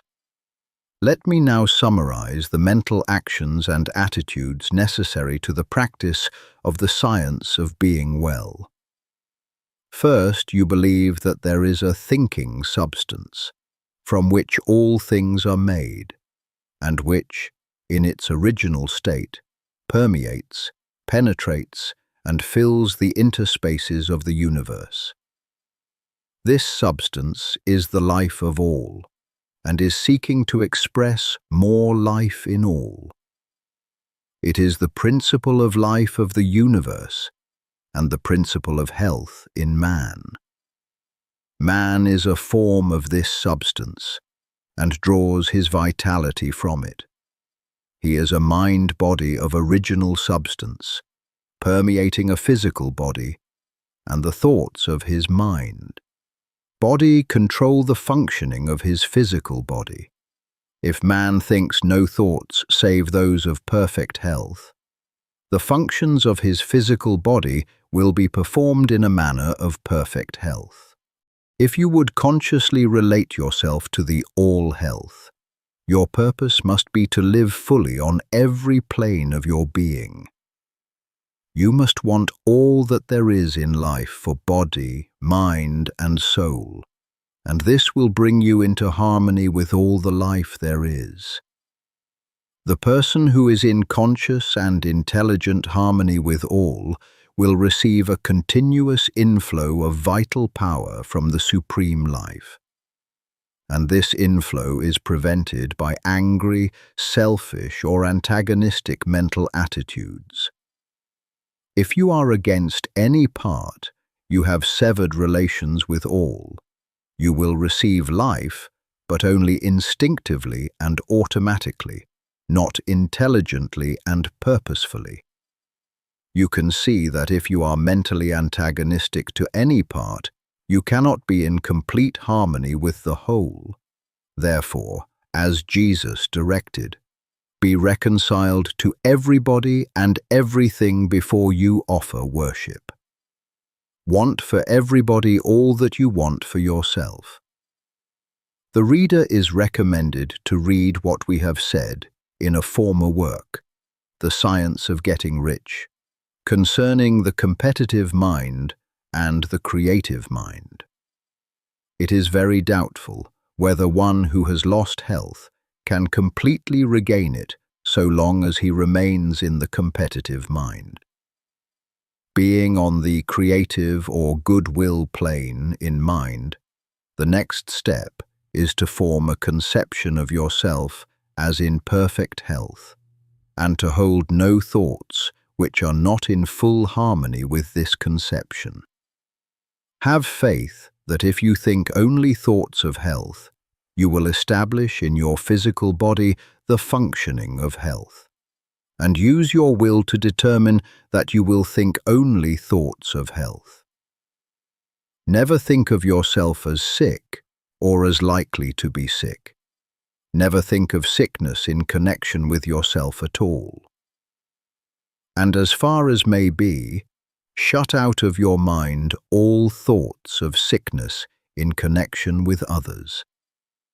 Surround yourself as much as possible with the things which suggest the ideas of strength and health. Have faith in health, and accept health as an actual present fact in your life. Claim health as a blessing bestowed upon you by the Supreme Life, and be deeply grateful at all times. Claim the blessing by faith, know that it is yours, and never admit a contrary thought to your mind. Use your willpower to withhold your attention from every appearance of disease in yourself and others. Do not study disease, think about it, nor speak of it. At all times when the thought of disease is thrust upon you, move forward into the mental position of prayerful gratitude for your perfect health. The mental actions necessary to being well may now be summed up in a single sentence. Form a conception of yourself in perfect health, and think only those thoughts which are in harmony with that conception. That, with faith and gratitude, and the purpose to really live, covers all the requirements. It is not necessary to take mental exercises of any kind, except as described in Chapter 6, or to do wearying stunts in the way of affirmations and so on. It is not necessary to concentrate the mind on the affected parts. It is far better not to think of any part as affected. It is not necessary to treat yourself by auto-suggestion, or to have others treat you in any way whatever. The power that heals is the principle of health within you, and to call this principle into constructive action, it is only necessary, having harmonized yourself with the all-mind, to claim by faith the all-health, and to hold that claim until it is physically manifested in all the functions of your body.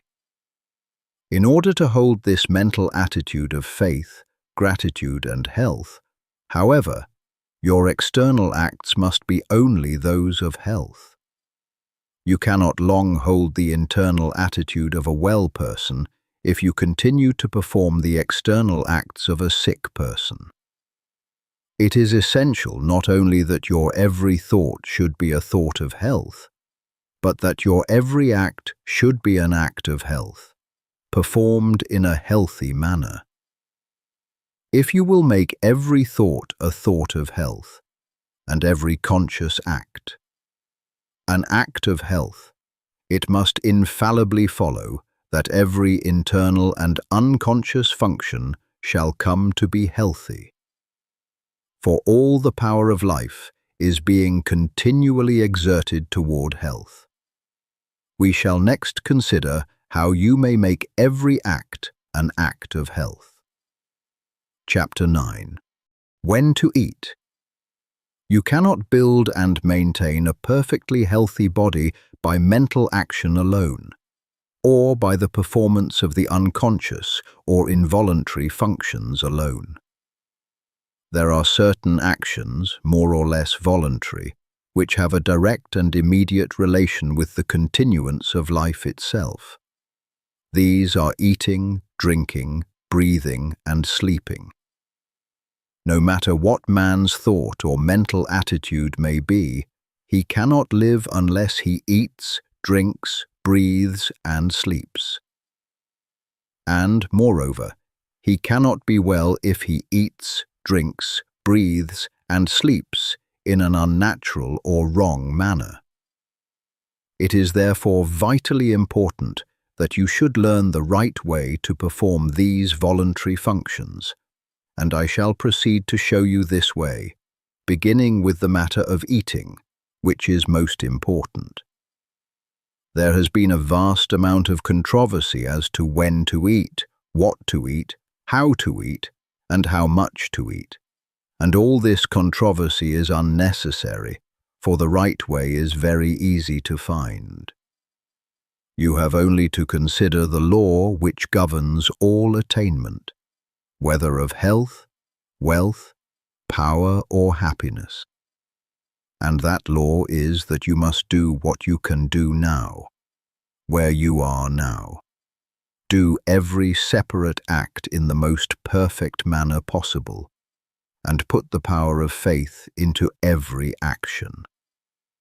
The processes of digestion and assimilation are under the supervision and control of an inner division of man's mentality, which is generally called the subconscious mind, and I shall use that term here in order to be understood.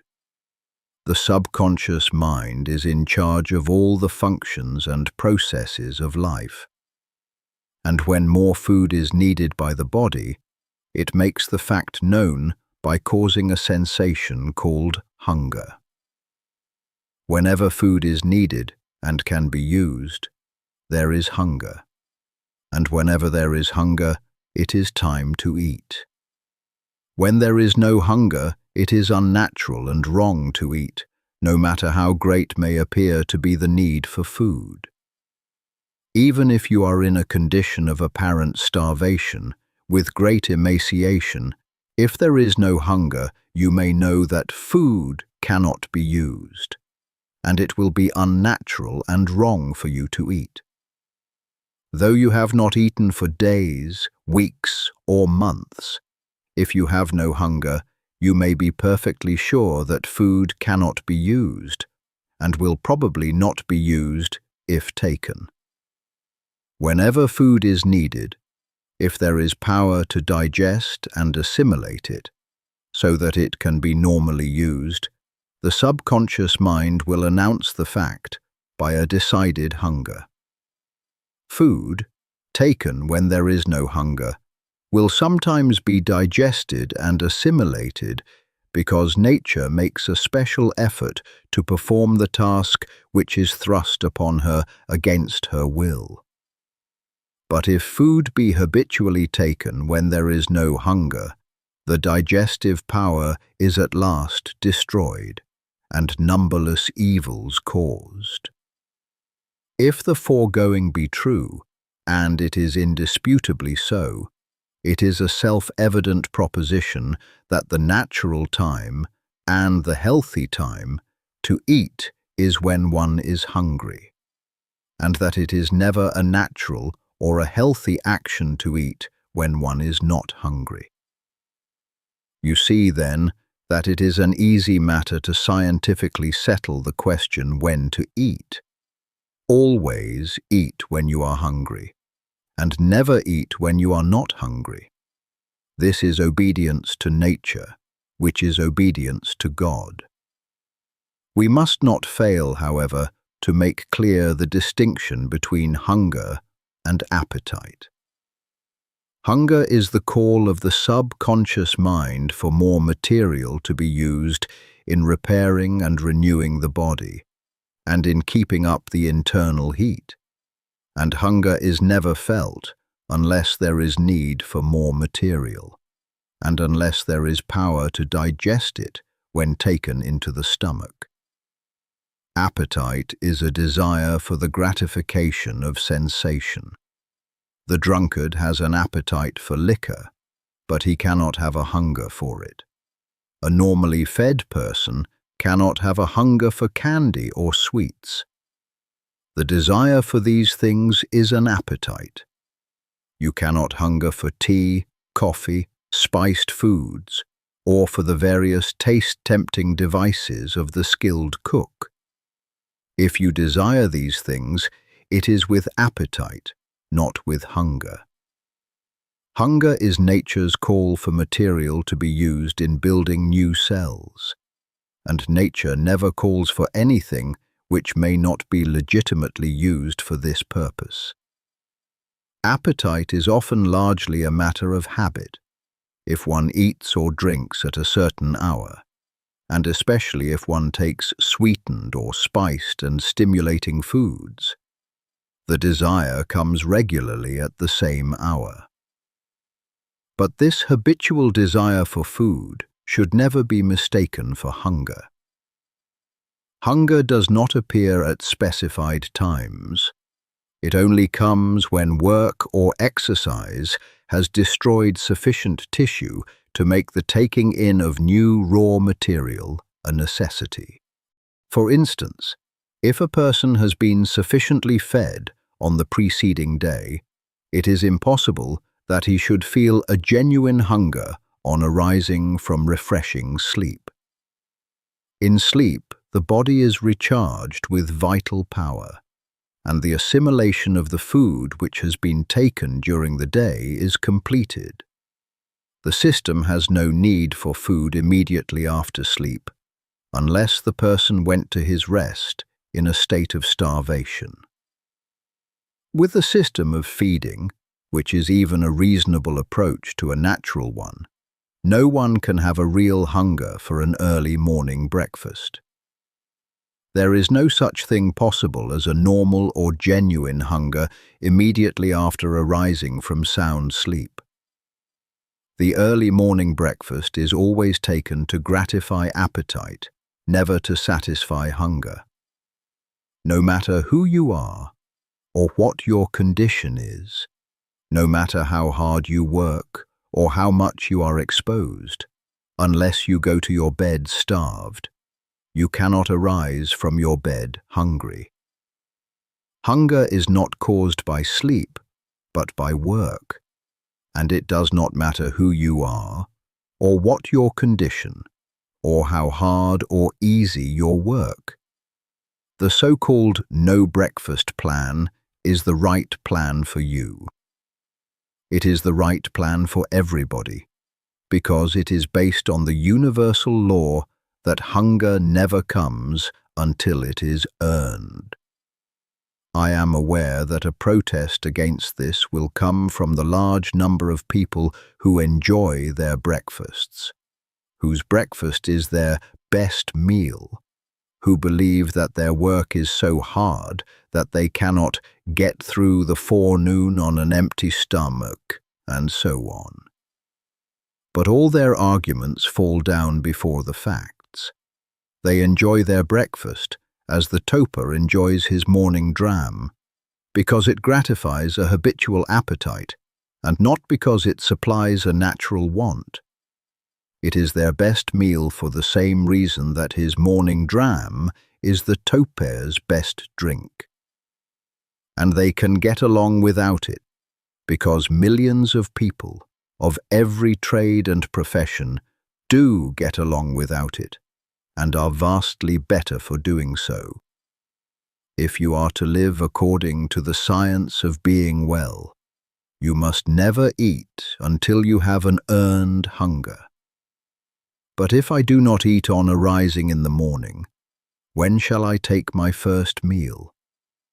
In 99 cases out of 100, 12 o'clock, noon, is early enough, and it is generally the most convenient time.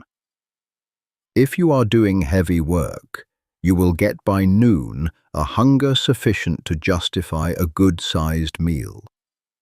And if your work is light, you will probably still have hunger enough for a moderate meal. The best general rule or law that can be laid down is that you should eat your first meal of the day at noon if you are hungry, and if you are not hungry, wait until you become so. And when shall I eat my second meal? Not at all, unless you are hungry for it, and that with a genuine earned hunger. If you do get hungry for a second meal, eat at the most convenient time, but do not eat until you have a really earned hunger. The reader who wishes to fully inform himself as to the reasons for this way of arranging the meal times will find the best books thereon cited in the preface to this work. From the foregoing, however, you can easily see that the science of being well readily answers the question, when and how often shall I eat? The answer is, eat when you have an earned hunger, and never eat at any other time. Chapter 10. What to eat.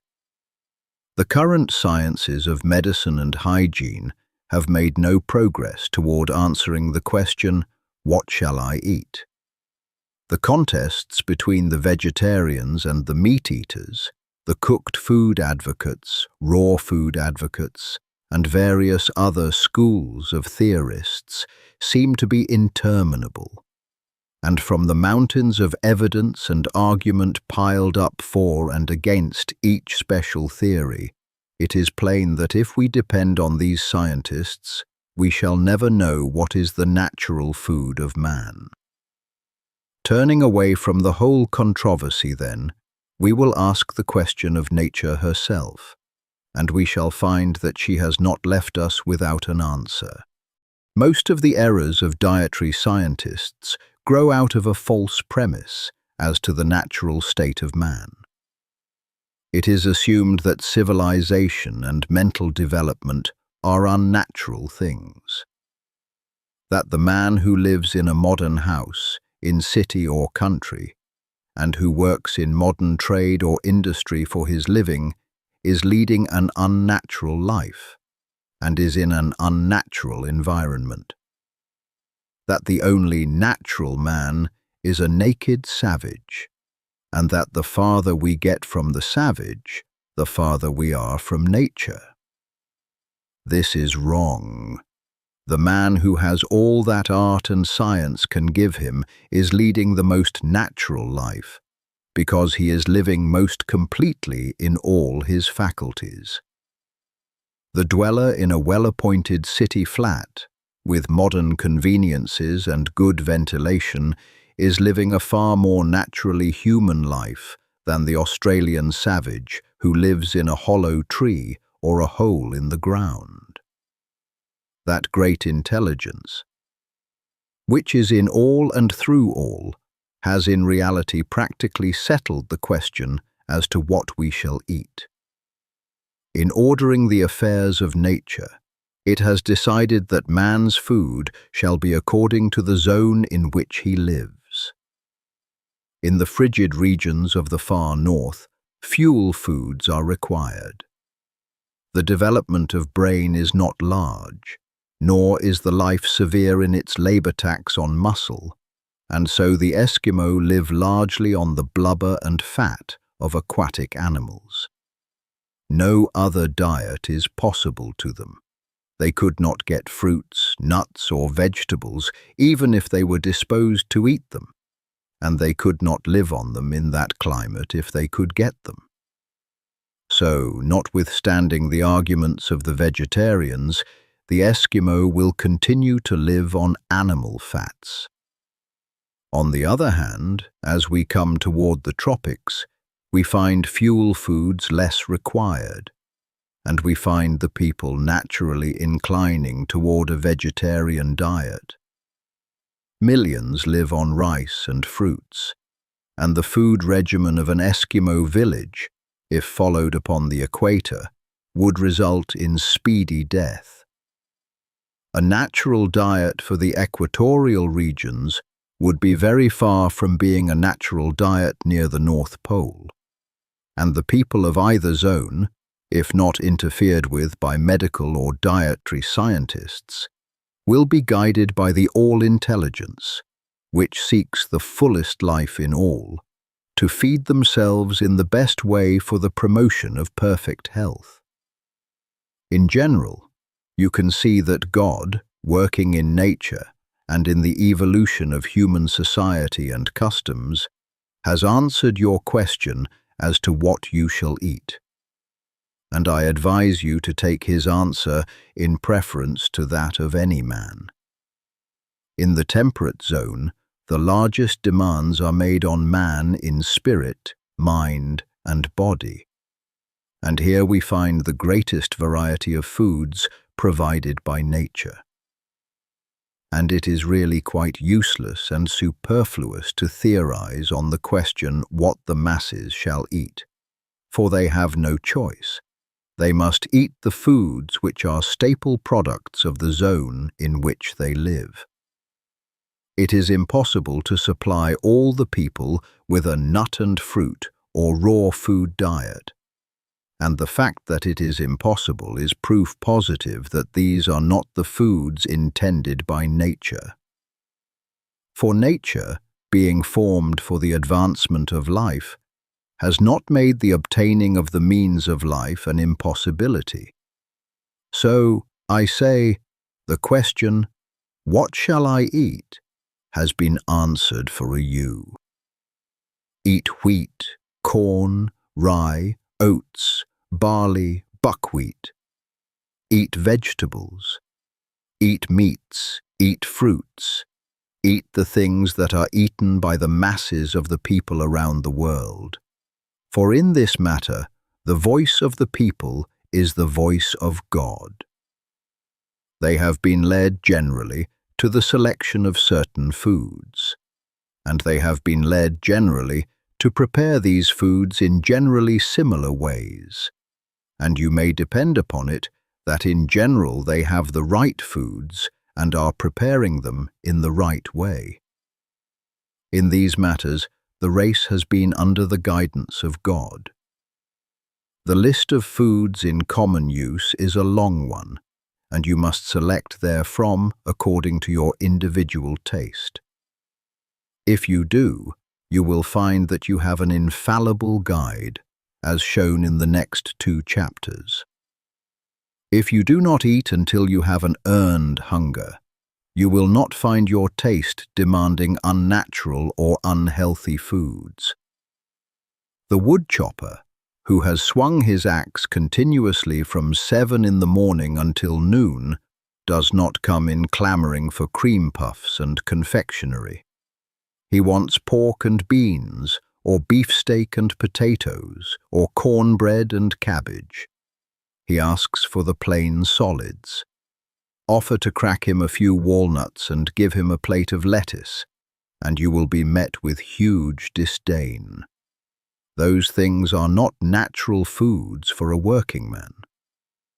And if they are not natural foods for a working man, they are not for any other man. For work, hunger is the only real hunger, and requires the same materials to satisfy it, whether it be in woodchopper or banker, in man, woman, or child. It is a mistake to suppose that food must be selected with anxious care to fit the vocation of the person who eats. It is not true that the woodchopper requires heavy or solid foods, and the bookkeeper light foods. If you are a bookkeeper or other brain worker, and do not eat until you have an earned hunger, you will want exactly the same foods that the woodchopper wants. Your body is made of exactly the same elements as that of the woodchopper, and requires the same materials for cell building. Why then feed him on ham and eggs and corn bread, and you on crackers and toast? True, most of his waste is of muscle, while most of yours is of brain and nerve tissue. But it is also true that the woodchopper's diet contains all the requisites for brain and nerve building in far better proportions than they are found in most light foods. The world's best brain work has been done on the fare of the working people. The world's greatest thinkers have invariably lived on the plain, solid foods common among the masses. Let the bookkeeper wait until he has an earned hunger before he eats, and then, if he wants ham, eggs, and cornbread, by all means let him eat them. But let him remember that he does not need 1/20th of the amount necessary for the woodchopper. It is not eating hearty foods which gives the brain worker indigestion.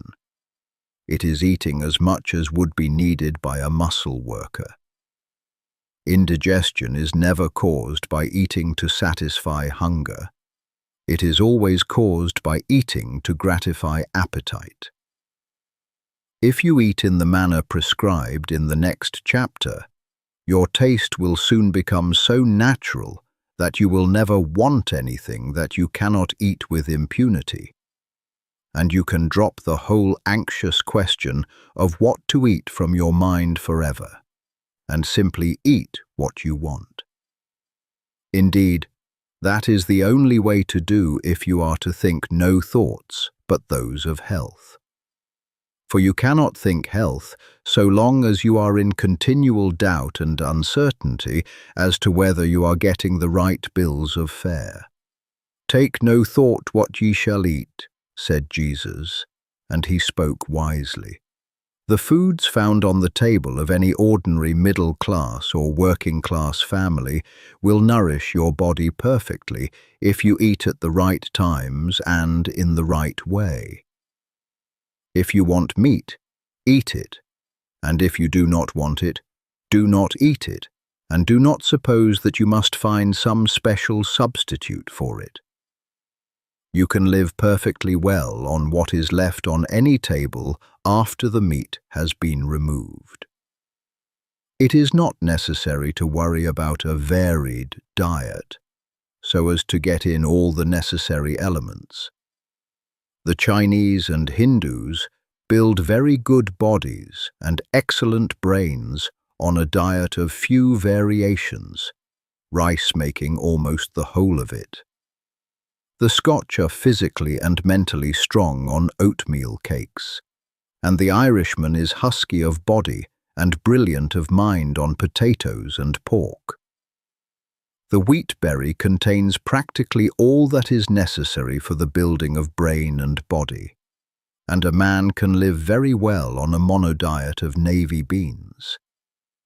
Form a conception of perfect health for yourself, and do not hold any thought which is not a thought of health.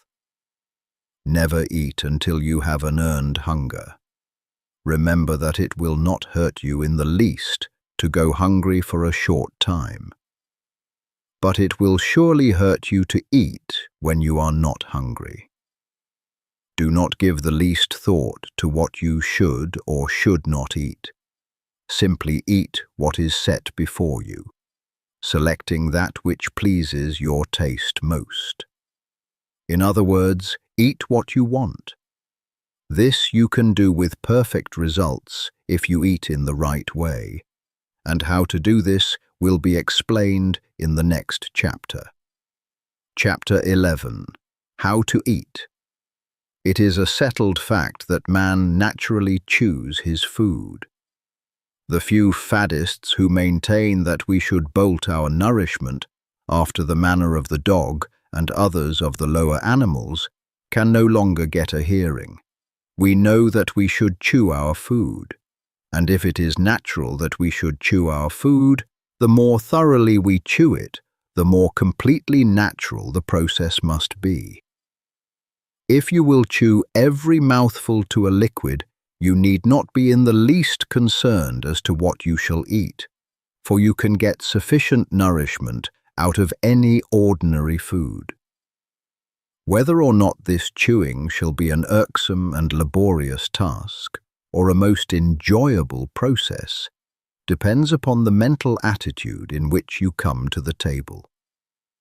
If your mind and attitude are on other things, or if you are anxious or worried about business or domestic affairs, you will find it almost impossible to eat without bolting more or less of your food. You must learn to live so scientifically that you will have no business or domestic cares to worry about. This you can do, and you can also learn to give your undivided attention to the act of eating while at the table. When you eat, do so with an eye single to the purpose of getting all the enjoyment you can from that meal. Dismiss everything else from your mind, and do not let anything take your attention from the food and its taste until your meal is finished. Be cheerfully confident, for if you follow these instructions, you may know that the food you eat is exactly the right food, and that it will agree with you to perfection. Sit down to the table with confident cheerfulness, and take a moderate portion of the food. Take whatever thing looks most desirable to you. Do not select some food because you think it will be good for you. Select that which will taste good to you. If you are to get well and stay well, you must drop the idea of doing things because they are good for your health, and do things because you want to do them. Select the food you want most. Gratefully give thanks to God that you have learned how to eat it in such a way that digestion shall be perfect, and take a moderate mouthful of it. Do not fix your attention on the act of chewing. Fix it on the taste of the food, and taste and enjoy it until it is reduced to a liquid state and passes down your throat by involuntary swallowing. No matter how long it takes, do not think of the time. Think of the taste. Do not allow your eyes to wander over the table, speculating as to what you shall eat next. Do not worry, for fear there is not enough, and that you will not get your share of everything. Do not anticipate the taste of the next thing. Keep your mind centered on the taste of what you have in your mouth. And that is all of it. Scientific and healthful eating is a delightful process after you have learned how to do it, and after you have overcome the bad old habit of gobbling down your food unchewed. It is best not to have too much conversation going on while eating. Be cheerful, but not talkative. Do the talking afterward. In most cases, some use of the will is required to form the habit of correct eating. The bolting habit is an unnatural one, and is without doubt mostly the result of fear.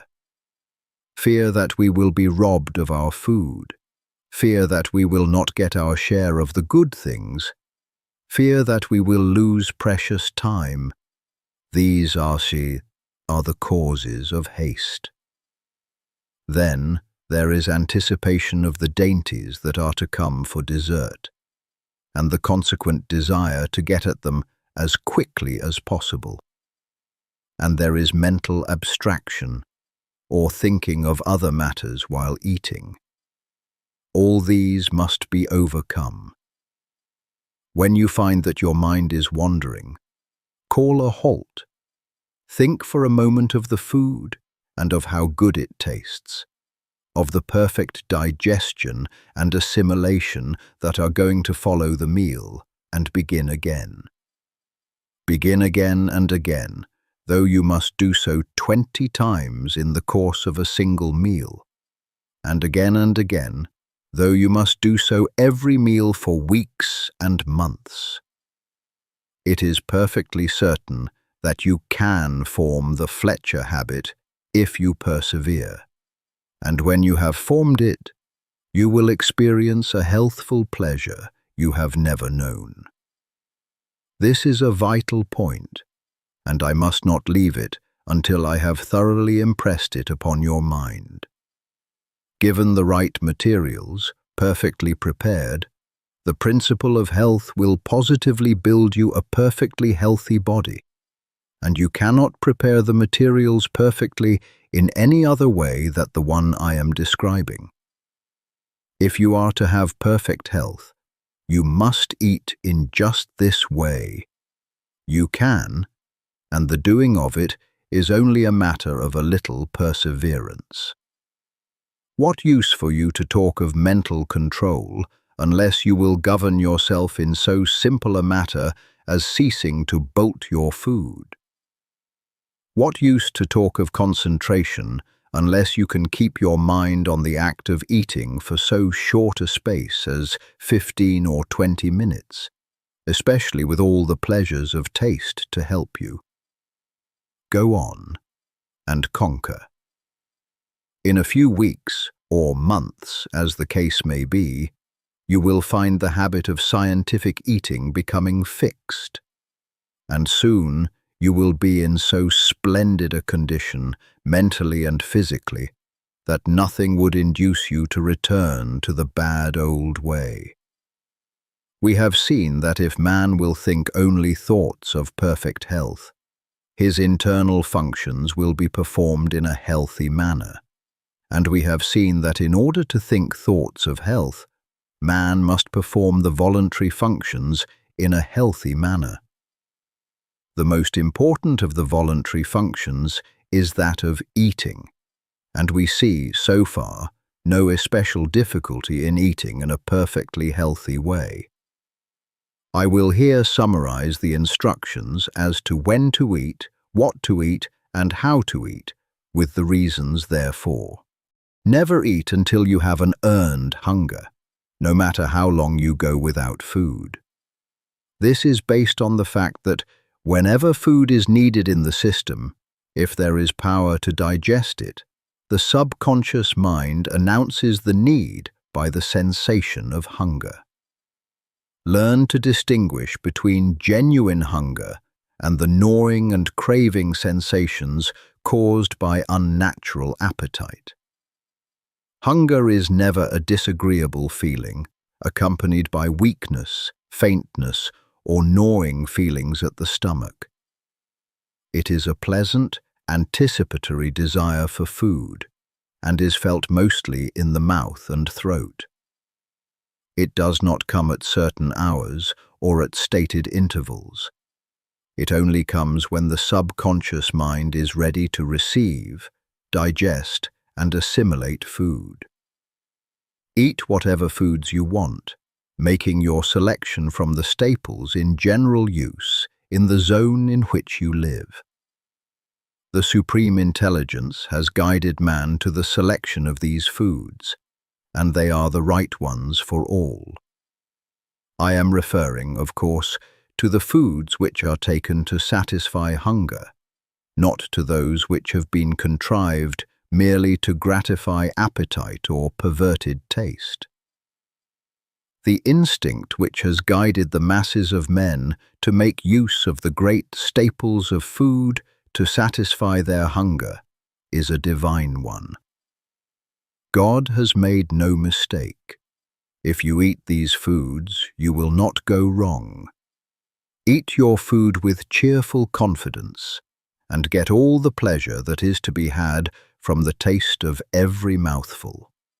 Chew each morsel to a liquid, keeping your attention fixed on the enjoyment of the process. This is the only way to eat in a perfectly complete and successful manner.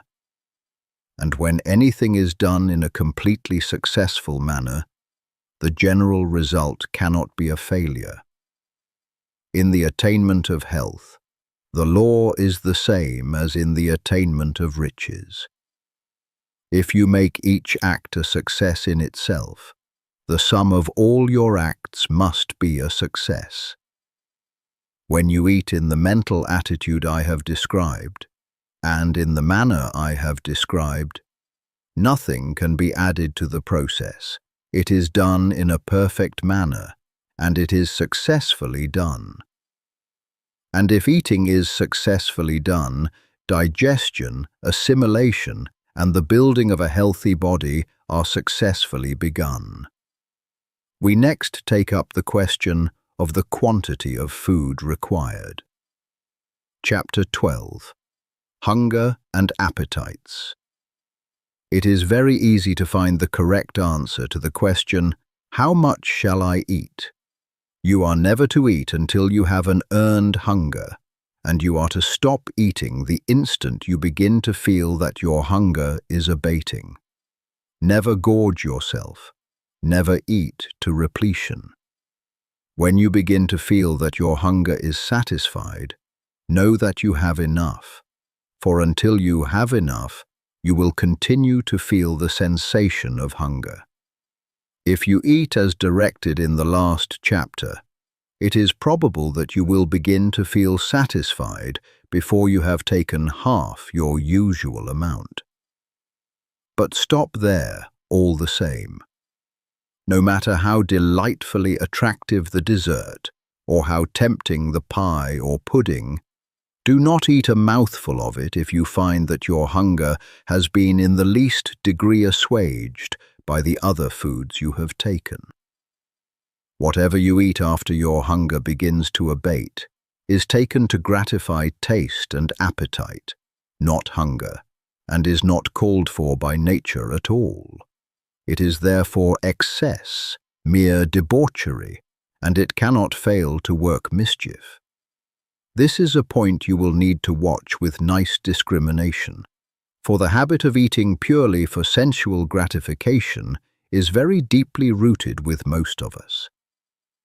The usual dessert of sweet and tempting foods is prepared solely with a view to inducing people to eat after hunger has been satisfied, and all the effects are evil.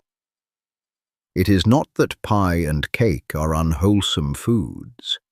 They are usually perfectly wholesome if eaten to satisfy hunger and not to gratify appetite.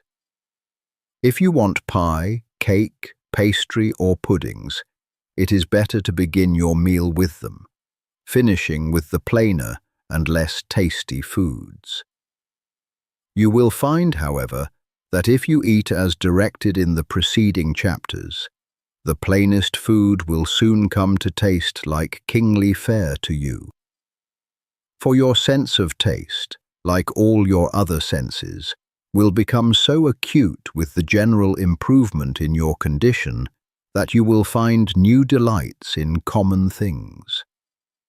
No glutton ever enjoyed a meal like the man who eats for hunger only, who gets the most out of every mouthful, and who stops on the instant that he feels the edge taken from his hunger. The first intimation that hunger is abating is the signal from the subconscious mind that it is time to quit. The average person who takes up this plan of living will be greatly surprised to learn how little food is really required to keep the body in perfect condition. The amount depends upon the work, upon how much muscular exercise is taken, and upon the extent to which the person is exposed to cold. The woodchopper who goes into the forest in the winter-time and swings his axe all day can eat 2 full meals. But the brain worker who sits all day on a chair in a warm room does not need 1/3 and often not 1/10 as much. Most woodchoppers eat 2 or 3 times as much, and most brain workers from 3 to 10 times as much as nature calls for. And the elimination of this vast amount of surplus rubbish from their systems is a tax on vital power, which in time depletes their energy and leaves them an easy prey to so-called disease. Get all possible enjoyment out of the taste of your food, but never eat anything merely because it tastes good, and on the instant that you feel that your hunger is less keen, stop eating. If you will consider for a moment, you will see that there is positively no other way for you to settle these various food questions than by adopting the plan here laid down for you. As to the proper time to eat, there is no other way to decide than to say that you should eat whenever you have an earned hunger.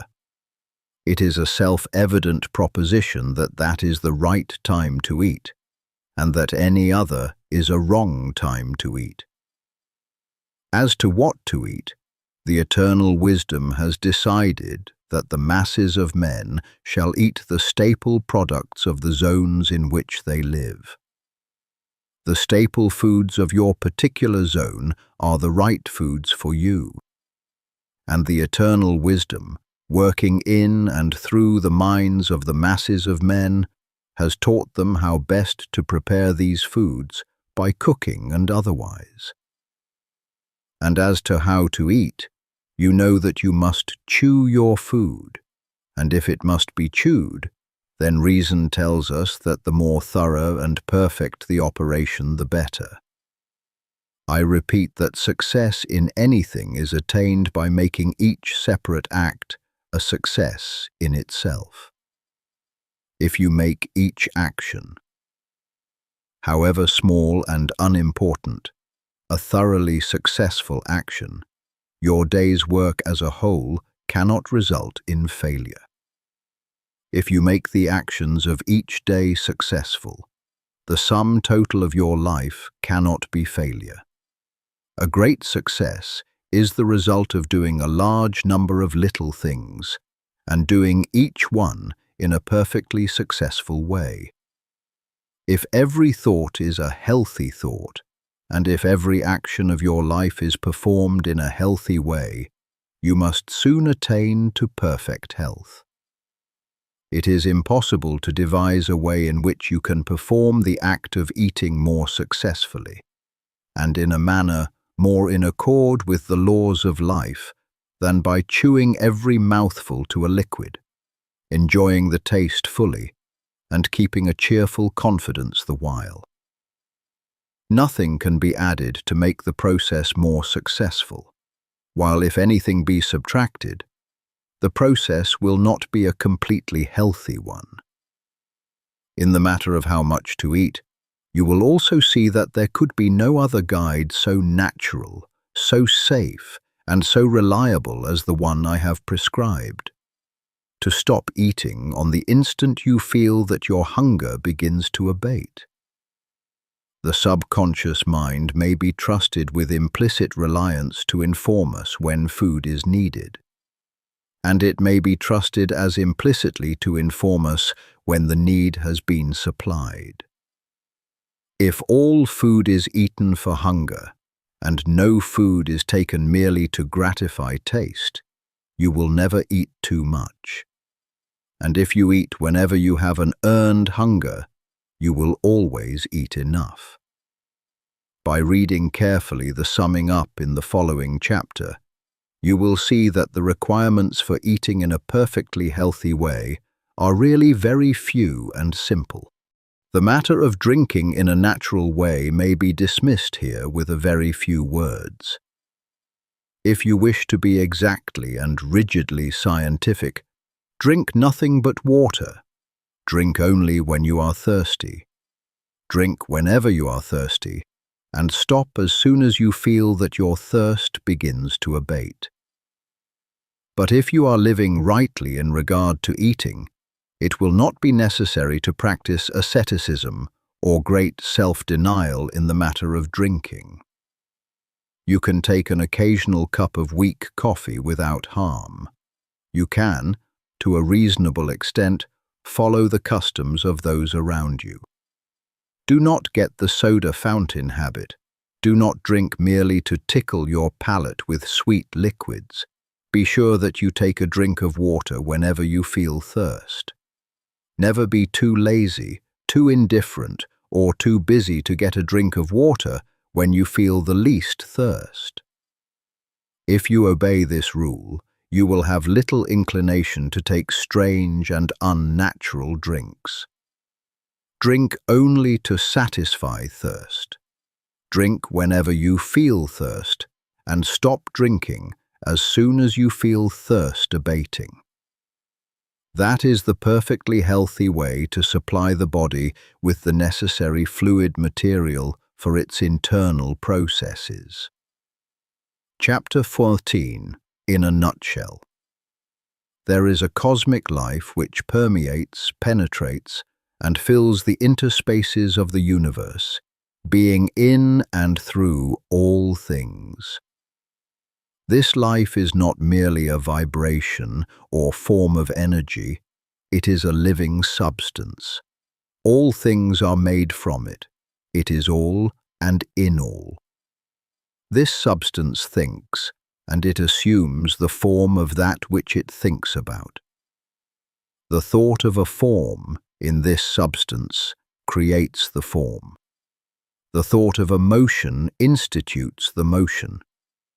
The visible universe, with all its forms and motions, exists because it is in the thought of original substance. Man is a form of original substance and can think original thoughts, and within himself, man's thoughts have controlling or formative power. The thought of a condition produces that condition. The thought of a motion institutes that motion. So long as man thinks of the conditions and motions of disease, so long will the conditions and motions of disease exist within him. If man will think only of perfect health, the principle of health within him will maintain normal conditions. To be well, man must form a conception of perfect health, and hold thoughts harmonious with that conception as regards himself and all things. He must think only of healthy conditions and functioning. He must not permit a thought of unhealthy or abnormal conditions or functioning to find lodgment in his mind at any time. In order to think only of healthy conditions and functioning, man must perform the voluntary acts of life in a perfectly healthy way. He cannot think perfect health so long as he knows that he is living in a wrong or unhealthy way, or even so long as he has doubts as to whether or not he is living in a healthy way. Man cannot think thoughts of perfect health while his voluntary functions are performed in the manner of one who is sick. The voluntary functions of life are eating, drinking, breathing, and sleeping. When man thinks only of healthy conditions and functioning, and performs these externals in a perfectly healthy manner, he must have perfect health. In eating, man must learn to be guided by his hunger. He must distinguish between hunger and appetite, and between hunger and the cravings of habit. He must never eat unless he feels an earned hunger. He must learn that genuine hunger is never present after natural sleep, and that the demand for an early morning meal is purely a matter of habit and appetite. And he must not begin his day by eating in violation of natural law. He must wait until he has an earned hunger, which, in most cases, will make his first meal come at about the noon hour. No matter what his condition, vocation, or circumstances, he must make it his rule not to eat until he has an earned hunger. And he may remember that it is far better to fast for several hours after he has become hungry than to eat before he begins to feel hunger. It will not hurt you to go hungry for a few hours, even though you are working hard. But it will hurt you to fill your stomach when you are not hungry, whether you are working or not.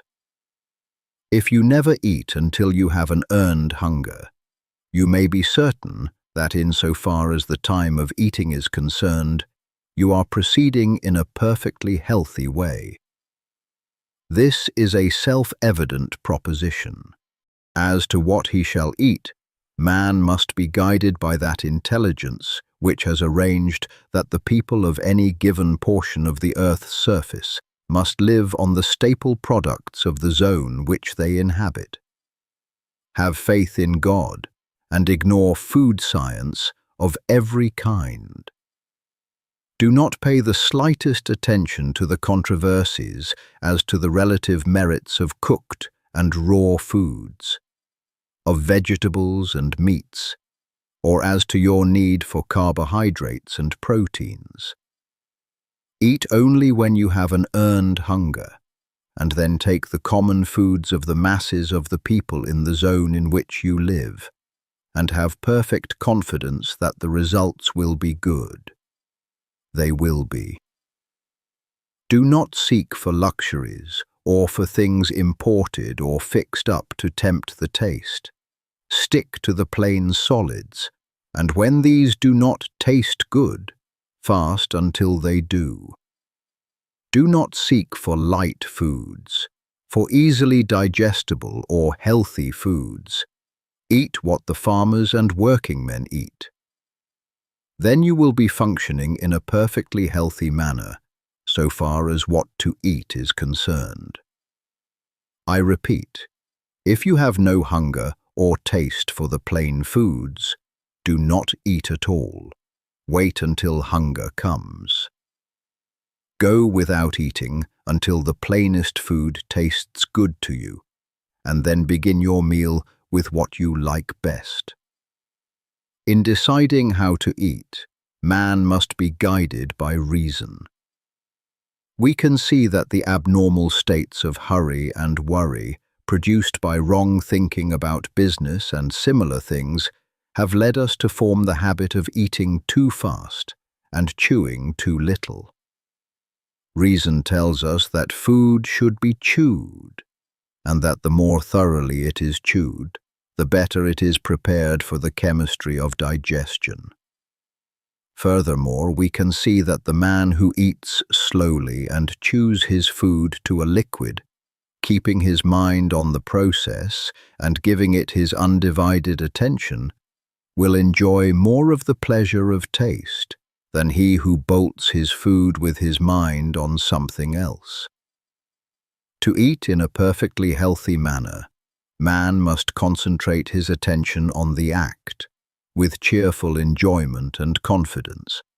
He must taste his food, and he must reduce each mouthful to a liquid before swallowing it. The foregoing instructions, if followed, make the function of eating completely perfect. Nothing can be added as to what, when, and how. In the matter of how much to eat, man must be guided by the same inward intelligence, or principle of health, which tells him when food is wanted. He must stop eating in the moment that he feels hunger abating. He must not eat beyond this point to gratify taste. If he ceases to eat in the instant that the inward demand for food ceases, he will never overeat, and the function of supplying the body with food will be performed in a perfectly healthy manner. The matter of eating naturally is a very simple one. There is nothing in all the foregoing that cannot be easily practiced by anyone. This method, put in practice, will infallibly result in perfect digestion and assimilation, and all anxiety and careful thought concerning the matter can at once be dropped from the mind. Whenever you have an earned hunger, eat with thankfulness what is set before you, chewing each mouthful to a liquid and stopping when you feel the edge taken from your hunger. The importance of the mental attitude is sufficient to justify an additional word. While you are eating, as at all other times, think only of healthy conditions and normal functioning. Enjoy what you eat. If you carry on a conversation at the table, talk of the goodness of the food and of the pleasure it is giving you. Never mention that you dislike this or that. Speak only of those things which you like. Never discuss the wholesomeness or unwholesomeness of foods. Never mention or think of unwholesomeness at all. If there is anything on the table for which you do not care, pass it by in silence, or with a word of commendation. Never criticize or object to anything. Eat your food with gladness and with singleness of heart. praising God and giving thanks. Let your watchword be perseverance. Whenever you fall into the old way of hasty eating or of wrong thought and speech, bring yourself up short and begin again. It is of the most vital importance to you that you should be a self-controlling and self-directing person. And you can never hope to become so unless you can master yourself in so simple and fundamental a matter as the manner and method of your eating. If you cannot control yourself in this, you cannot control yourself in anything that will be worthwhile. On the other hand, if you carry out the foregoing instructions, you may rest in the assurance that insofar as right thinking and right eating are concerned, you are living in a perfectly scientific way. And you may also be assured that if you practice what is prescribed in the following chapters, you will quickly build your body into a condition of perfect health. Chapter 14. Breathing. The function of breathing is a vital one, and it immediately concerns the continuance of life. We can live many hours without sleeping, and many days without eating or drinking, but only a few minutes without breathing. The act of breathing is involuntary, but the manner of it, and the provision of the proper conditions for its healthy performance, falls within the scope of volition. Man will continue to breathe involuntarily, but he can voluntarily determine what he shall breathe, and how deeply and thoroughly he shall breathe. And he can, of his own volition, keep the physical mechanism in condition for the perfect performance of the function. It is essential, if you wish to breathe in a perfectly healthy way, that the physical machinery used in the act should be kept in good condition. You must keep your spine moderately straight, and the muscles of your chest must be flexible and free in action. You cannot breathe in the right way if your shoulders are greatly stooped forward and your chest hollow and rigid. Sitting or standing at work in a slightly stooping position tends to produce hollow chest. So does lifting heavy weights or light weights. The tendency of work, of almost all kinds, is to pull the shoulders forward, curve the spine, and flatten the chest. And if the chest is greatly flattened, full and deep breathing becomes impossible, and perfect health is out of the question. Various gymnastic exercises have been devised to counteract the effect of stooping while at work, such as hanging by the hands from a swing or trapeze bar, or sitting on a chair with the feet under some heavy article of furniture and bending backward until the head touches the floor, and so on. All these are good enough in their way, but very few people will follow them long enough and regularly enough to accomplish any real gain in physique. The taking of health exercises of any kind is burdensome and unnecessary. There is a more natural, simpler, and much better way. This better way is to keep yourself straight and to breathe deeply. Let your mental conception of yourself be that you are a perfectly straight person, and whenever the matter comes to your mind, be sure that you instantly expand your chest, throw back your shoulders, and straighten up. Whenever you do this, slowly draw in your breath until you fill your lungs to their utmost capacity. Crowd in all the air you possibly can, and while holding it for an instant in the lungs, throw your shoulders still further back and stretch your chest. At the same time, try to pull your spine forward between the shoulders. Then let the air go easily. This is the one great exercise for keeping the chest full flexible, and in good condition. Straighten up. Fill your lungs full. Stretch your chest and straighten your spine, and exhale easily. And this exercise you must repeat, in season and out of season, at all times and in all places, until you form a habit of doing it. You can easily do so. Whenever you step out of doors into the fresh, pure air, breathe. When you are at work, and think of yourself and your position, breathe. When you are in company and are reminded of the matter, breathe. When you are awake in the night, breathe.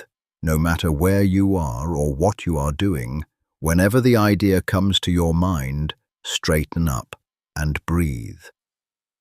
If you walk to and from your work, take the exercise all the way. It will soon become a delight to you. You will keep it up, not for the sake of health, but as a matter of pleasure. Do not consider this a health exercise. Never take health exercises or do gymnastics to make you well. To do so is to recognize sickness as a present fact or as a possibility, which is precisely what you must not do. The people who are always taking exercises for their health are always thinking about being sick.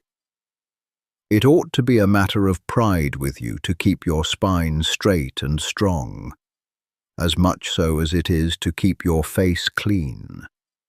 Keep your spine straight and your chest full and flexible for the same reason that you keep your hands clean and your nails manicured. Because it is slovenly to do otherwise.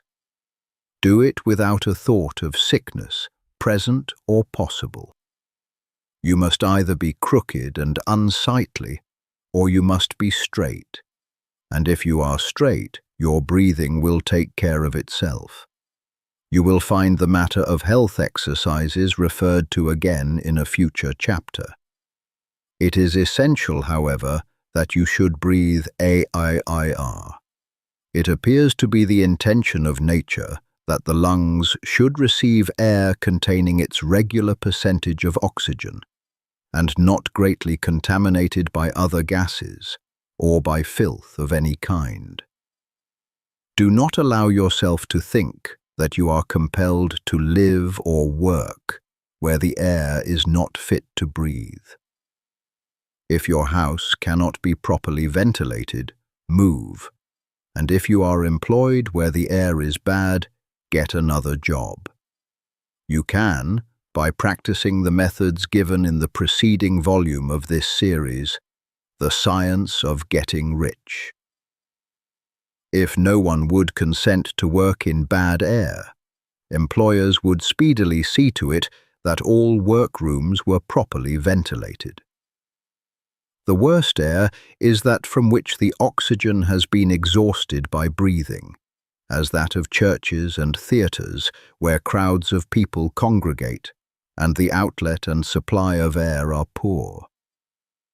Next to this is air containing other gases than oxygen and hydrogen, sewer gas, and the effluvium from decaying things.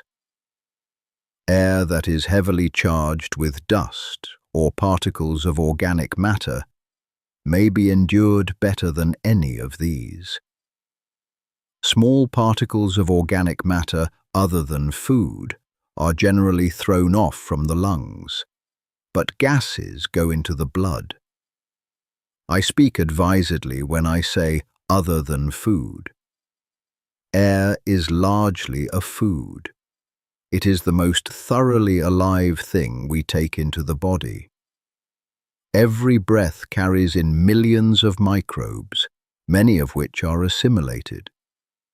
The odors from earth, grass, tree, flower, plant, and from cooking foods are foods in themselves. They are minute particles of the substances from which they come, and are often so attenuated that they pass directly from the lungs into the blood and are assimilated without digestion. And the atmosphere is permeated with the one original substance, which is life itself. Consciously recognize this whenever you think of your breathing, and think that you are breathing in life. You really are, and conscious recognition helps the process. See to it that you do not breathe air containing poisonous gases, and that you do not rebreathe the air which has been used by yourself or others. That is all there is to the matter of breathing correctly. Keep your spine straight and your chest flexible, and breathe pure air, recognizing with thankfulness the fact that you breathe in the eternal life. That is not difficult, and beyond these things, give little thought to your breathing, except to thank God that you have learned how to do it perfectly. Chapter 15. Sleep. Vital power is renewed in sleep. Every living thing sleeps.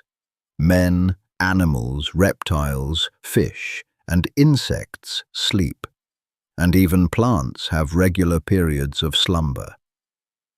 And this is because it is in sleep that we come into such contact with the principle of life in nature that our own lives may be renewed. It is in sleep that the brain of man is recharged with vital energy, and the principle of health within him is given new strength. It is of the first importance, then, that we should sleep in a natural, normal, and perfectly healthy manner. Studying sleep, we note that the breathing is much deeper and more forcible and rhythmic than in the waking state. Much more air is inspired when asleep than when awake, and this tells us that the principle of health requires large quantities of some element in the atmosphere for the process of renewal. If you would surround sleep with natural conditions, then the first step is to see that you have an unlimited supply of fresh and pure air to breathe. Physicians have found that sleeping in the pure air of out of doors is very efficacious in the treatment of pulmonary troubles. And taken in connection with the way of living and thinking prescribed in this book, you will find that it is just as efficacious in curing every other sort of trouble. Do not take any halfway measures in this matter of securing pure air while you sleep. Ventilate your bedroom thoroughly, so thoroughly that it will be practically the same as sleeping out of doors.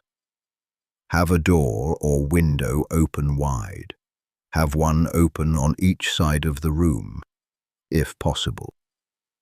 If you cannot have a good draught of air across the room, pull the head of your bed close to the open window, so that the air from without may come fully into your face. No matter how cold or unpleasant the weather, have a window open and open wide, and try to get a circulation of pure air through the room.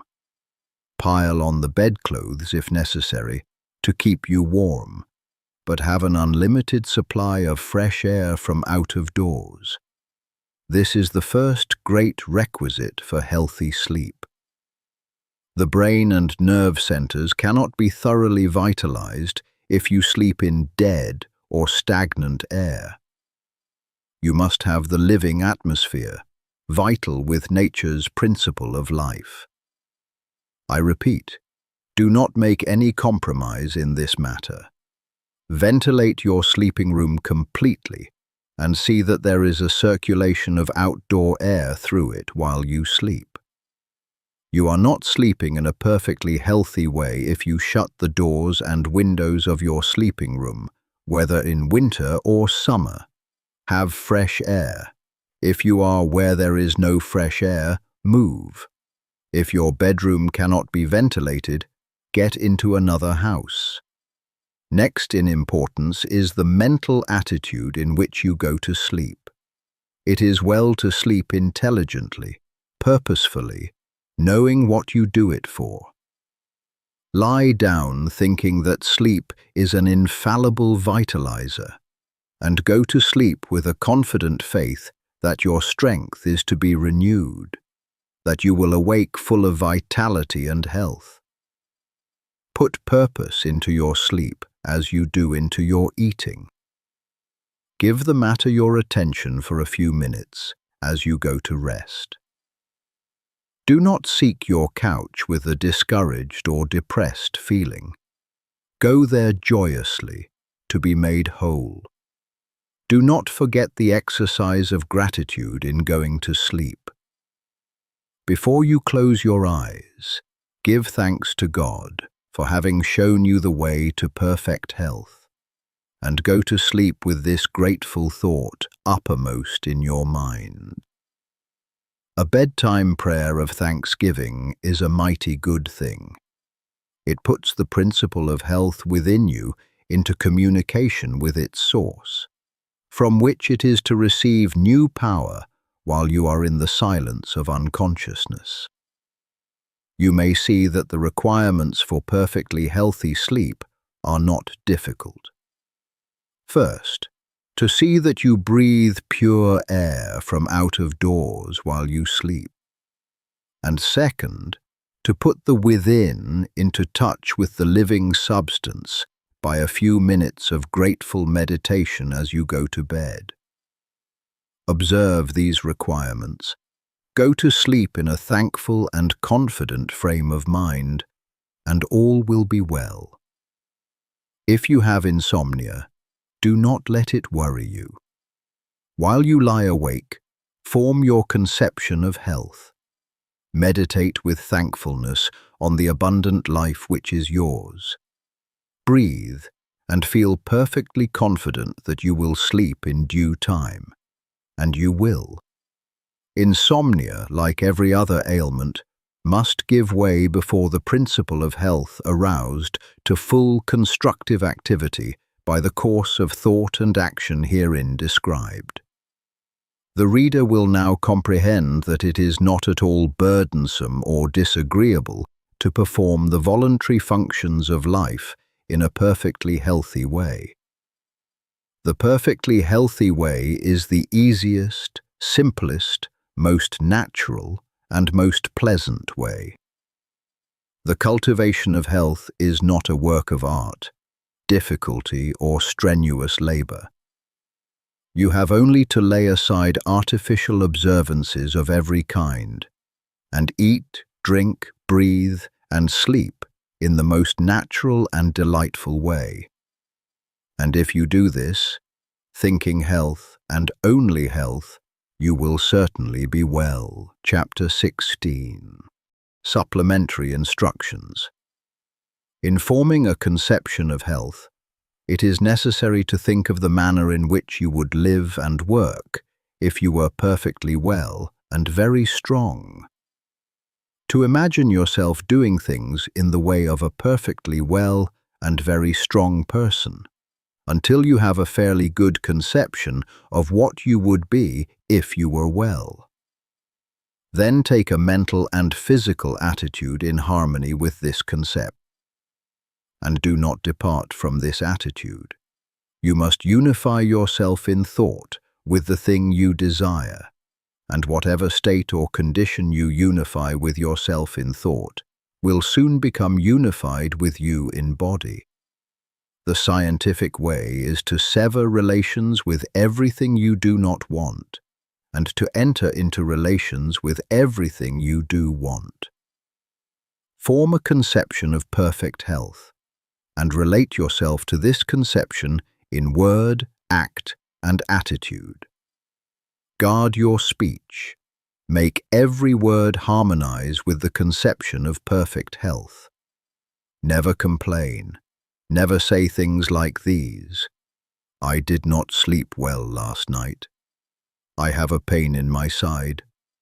I do not feel at all well today," and so on. Say, "I am looking forward to a good night's sleep tonight. I can see that I progress rapidly," and things of similar meaning. Insofar as everything which is connected with disease is concerned, your way is to forget it. And insofar as everything which is connected with health is concerned, your way is to unify yourself with it in thought and speech. This is the whole thing in a nutshell. Make yourself one with health in thought, word, and action, and do not connect yourself with sickness either by thought, word, or action. Do not read doctor books or medical literature, or the literature of those whose theories conflict with those herein set forth.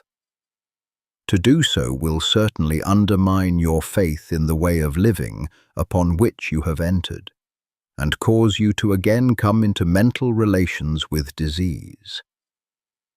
This book really gives you all that is required.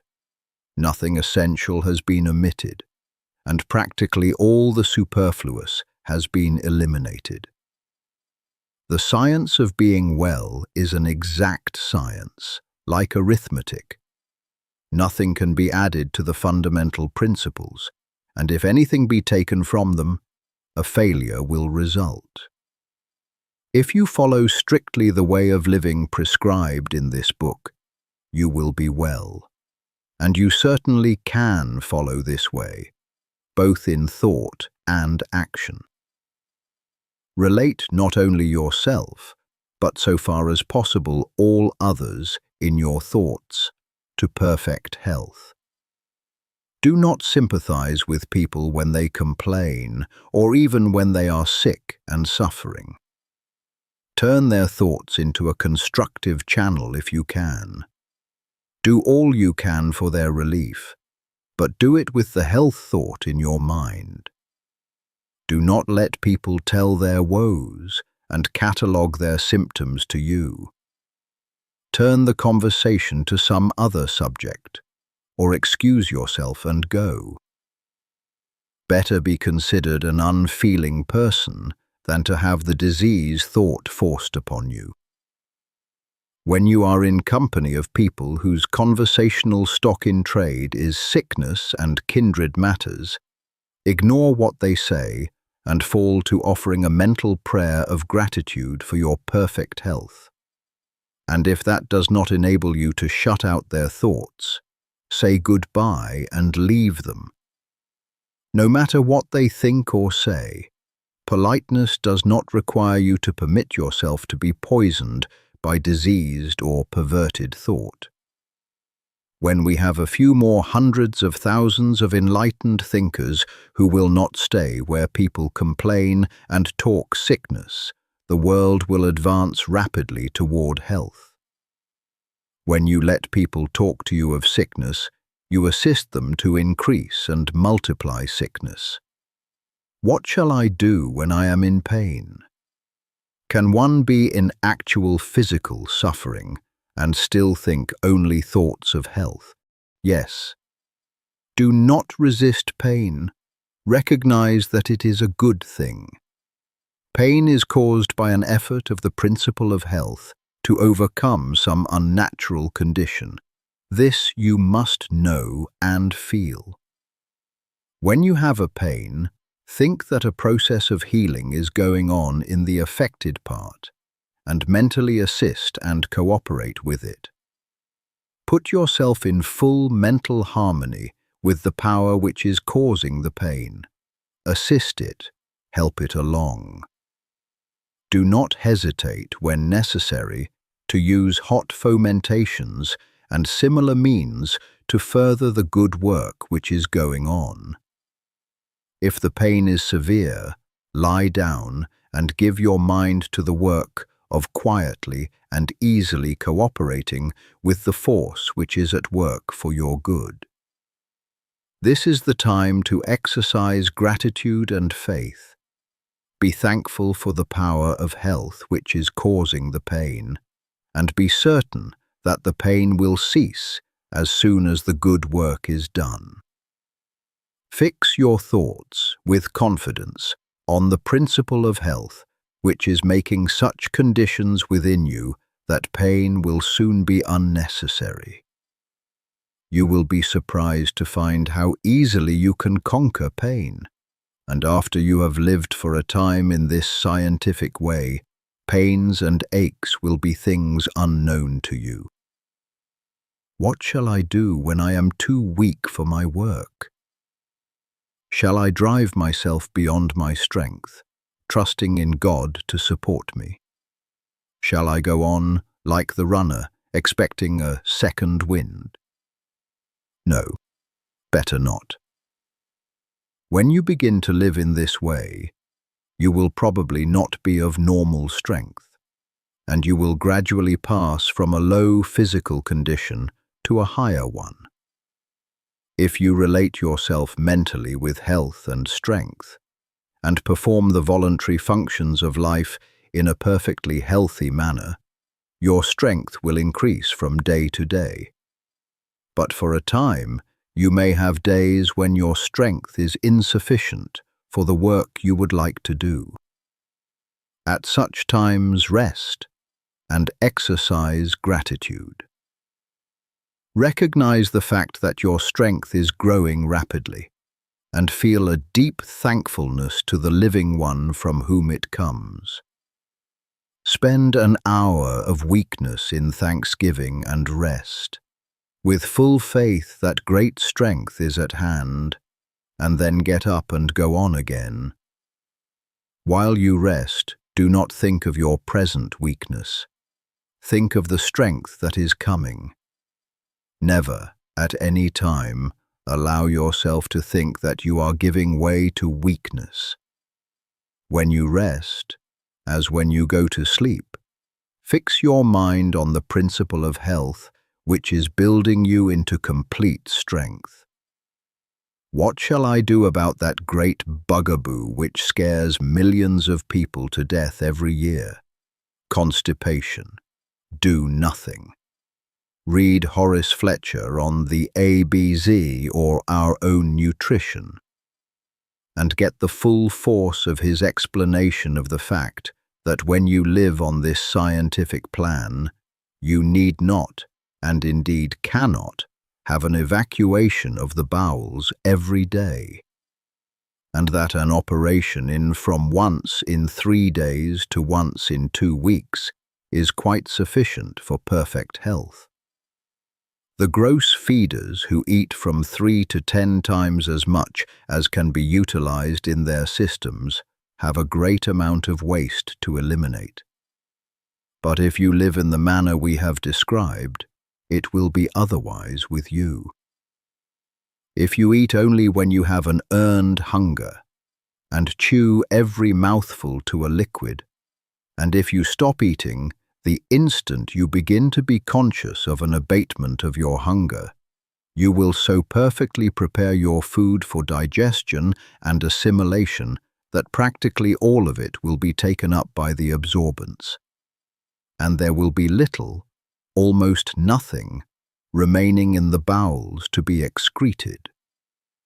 If you are able to entirely banish from your memory all that you have read in doctor books and patent medicine advertisements concerning constipation, you need give the matter no further thought at all. The principle of health will take care of it. But if your mind has been filled with fear thought in regard to constipation, it may be well in the beginning for you to occasionally flush the colon with warm water. There is not the least need of doing it, except to make the process of your mental emancipation from fear a little easier. It may be worthwhile for that.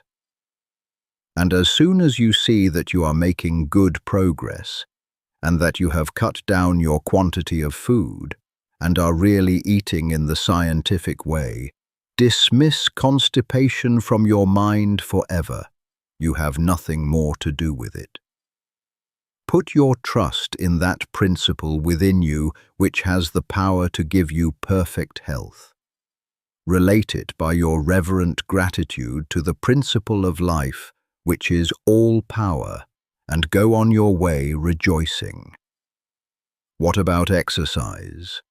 Everyone is the better for a little all-round use of the muscles every day, and the best way to get this is to do it by engaging in some form of play or amusement. Get your exercise in the natural way, as recreation, not as a forced stunt for health's sake alone.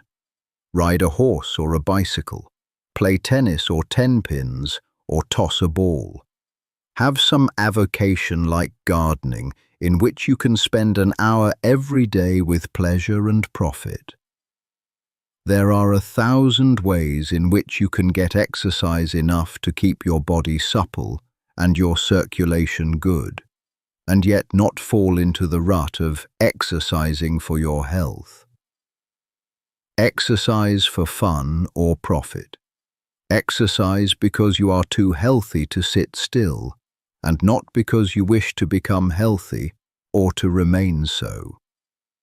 Are long continued fasts necessary? Seldom, if ever. The principle of health does not often require 20, 30, or 40 days to get ready for action. Under normal conditions, hunger will come in much less time. In most long fasts, the reason hunger does not come sooner is because it has been inhibited by the patient himself. He begins the fast with the fear, if not actually with the hope that it will be many days before hunger comes. The literature he has read on the subject has prepared him to expect a long fast, and he is grimly determined to go to a finish, let the time be as long as it will. And the subconscious mind, under the influence of powerful and positive suggestion, suspends hunger. When, for any reason, nature takes away your hunger, go cheerfully on with your usual work and do not eat until she gives it back.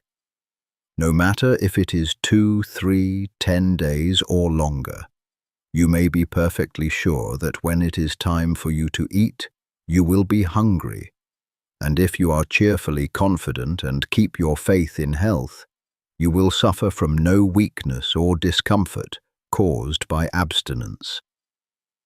When you are not hungry, you will feel stronger, happier, and more comfortable if you do not eat than you will if you do eat, no matter how long the fast. And if you live in the scientific way described in this book, you will never have to take long fasts. You will seldom miss a meal, and you will enjoy your meals more than ever before in your life. Get an earned hunger before you eat, and whenever you get an earned hunger, eat. Chapter 7. A summary of the science of being well. Health is perfectly natural functioning, normal living. There is a principle of life in the universe. It is the living substance from which all things are made. This living substance permeates, penetrates, and fills the interspaces of the universe. In its invisible state, it is in and through all forms, and yet all forms are made of it. To illustrate, suppose that a very fine and highly diffusible aqueous vapor should permeate and penetrate a block of ice. The ice is formed from living water and is living water in form, while the vapor is also living water, unformed, permeating a form made from itself. This illustration will explain how living substance permeates all forms made from it. All life comes from it. It is all the life there is. This universal substance is a thinking substance and takes the form of its thought. The thought of a form, held by it, creates the form, and the thought of a motion causes the motion. It cannot help thinking, and so is forever creating, and it must move on toward fuller and more complete expression of itself. This means toward more complete life and more perfect functioning, and that means toward perfect health. The power of the living substance must always be exerted toward perfect health. It is a force in all things making for perfect functioning. All things are permeated by a power which makes for health. Man can relate himself to this power and ally himself with it. He can also separate himself from it in his thoughts. Man is a form of this living substance and has within him a principle of health. This principle of health, when in full constructive activity, causes all the involuntary functions of man's body to be perfectly performed. Man is a thinking substance, permeating a visible body, and the processes of his body are controlled by his thought. When man thinks only thoughts of perfect health, the internal processes of his body will be those of perfect health. Man's first step toward perfect health must be to form a conception of himself as perfectly healthy, and as doing all things in the way and manner of a perfectly healthy person. Having formed this conception, he must relate himself to it in all his thoughts, and sever all thought relations with disease and weakness. If he does this, and thinks his thoughts of health with positive faith, man will cause the principle of health within him to become constructively active and to heal all his diseases. He can receive additional power from the universal principle of life by faith, and he can acquire faith by looking to this principle of life with reverent gratitude for the health it gives him. If man will consciously accept the health which is being continually given to him by the living substance, and if he will be duly grateful therefore, he will develop faith. Man cannot think only thoughts of perfect health unless he performs the voluntary functions of life in a perfectly healthy manner. These voluntary functions are eating, drinking, breathing, and sleeping. If man thinks only thoughts of health, has faith in health, and eats, drinks, breathes, and sleeps in a perfectly healthy way, he must have perfect health. Health is the result of thinking and acting in a certain way, and if a sick man begins to think and act in this way, the principle of health within him will come into constructive activity and heal all his diseases. This principle of health is the same in all, and is related to the life principle of the universe. It is able to heal every disease, and will come into activity whenever man thinks and acts in accordance with the science of being well. Therefore, every man can attain to perfect health. The science of being well. And getting rich right is further elucidated in the Nautilus magazine, published monthly for the express purpose of making the man and woman who can do what they will to do. It abounds in practical ideas and in the bright inspiration that impels you to use the ideas. Use it as first aid.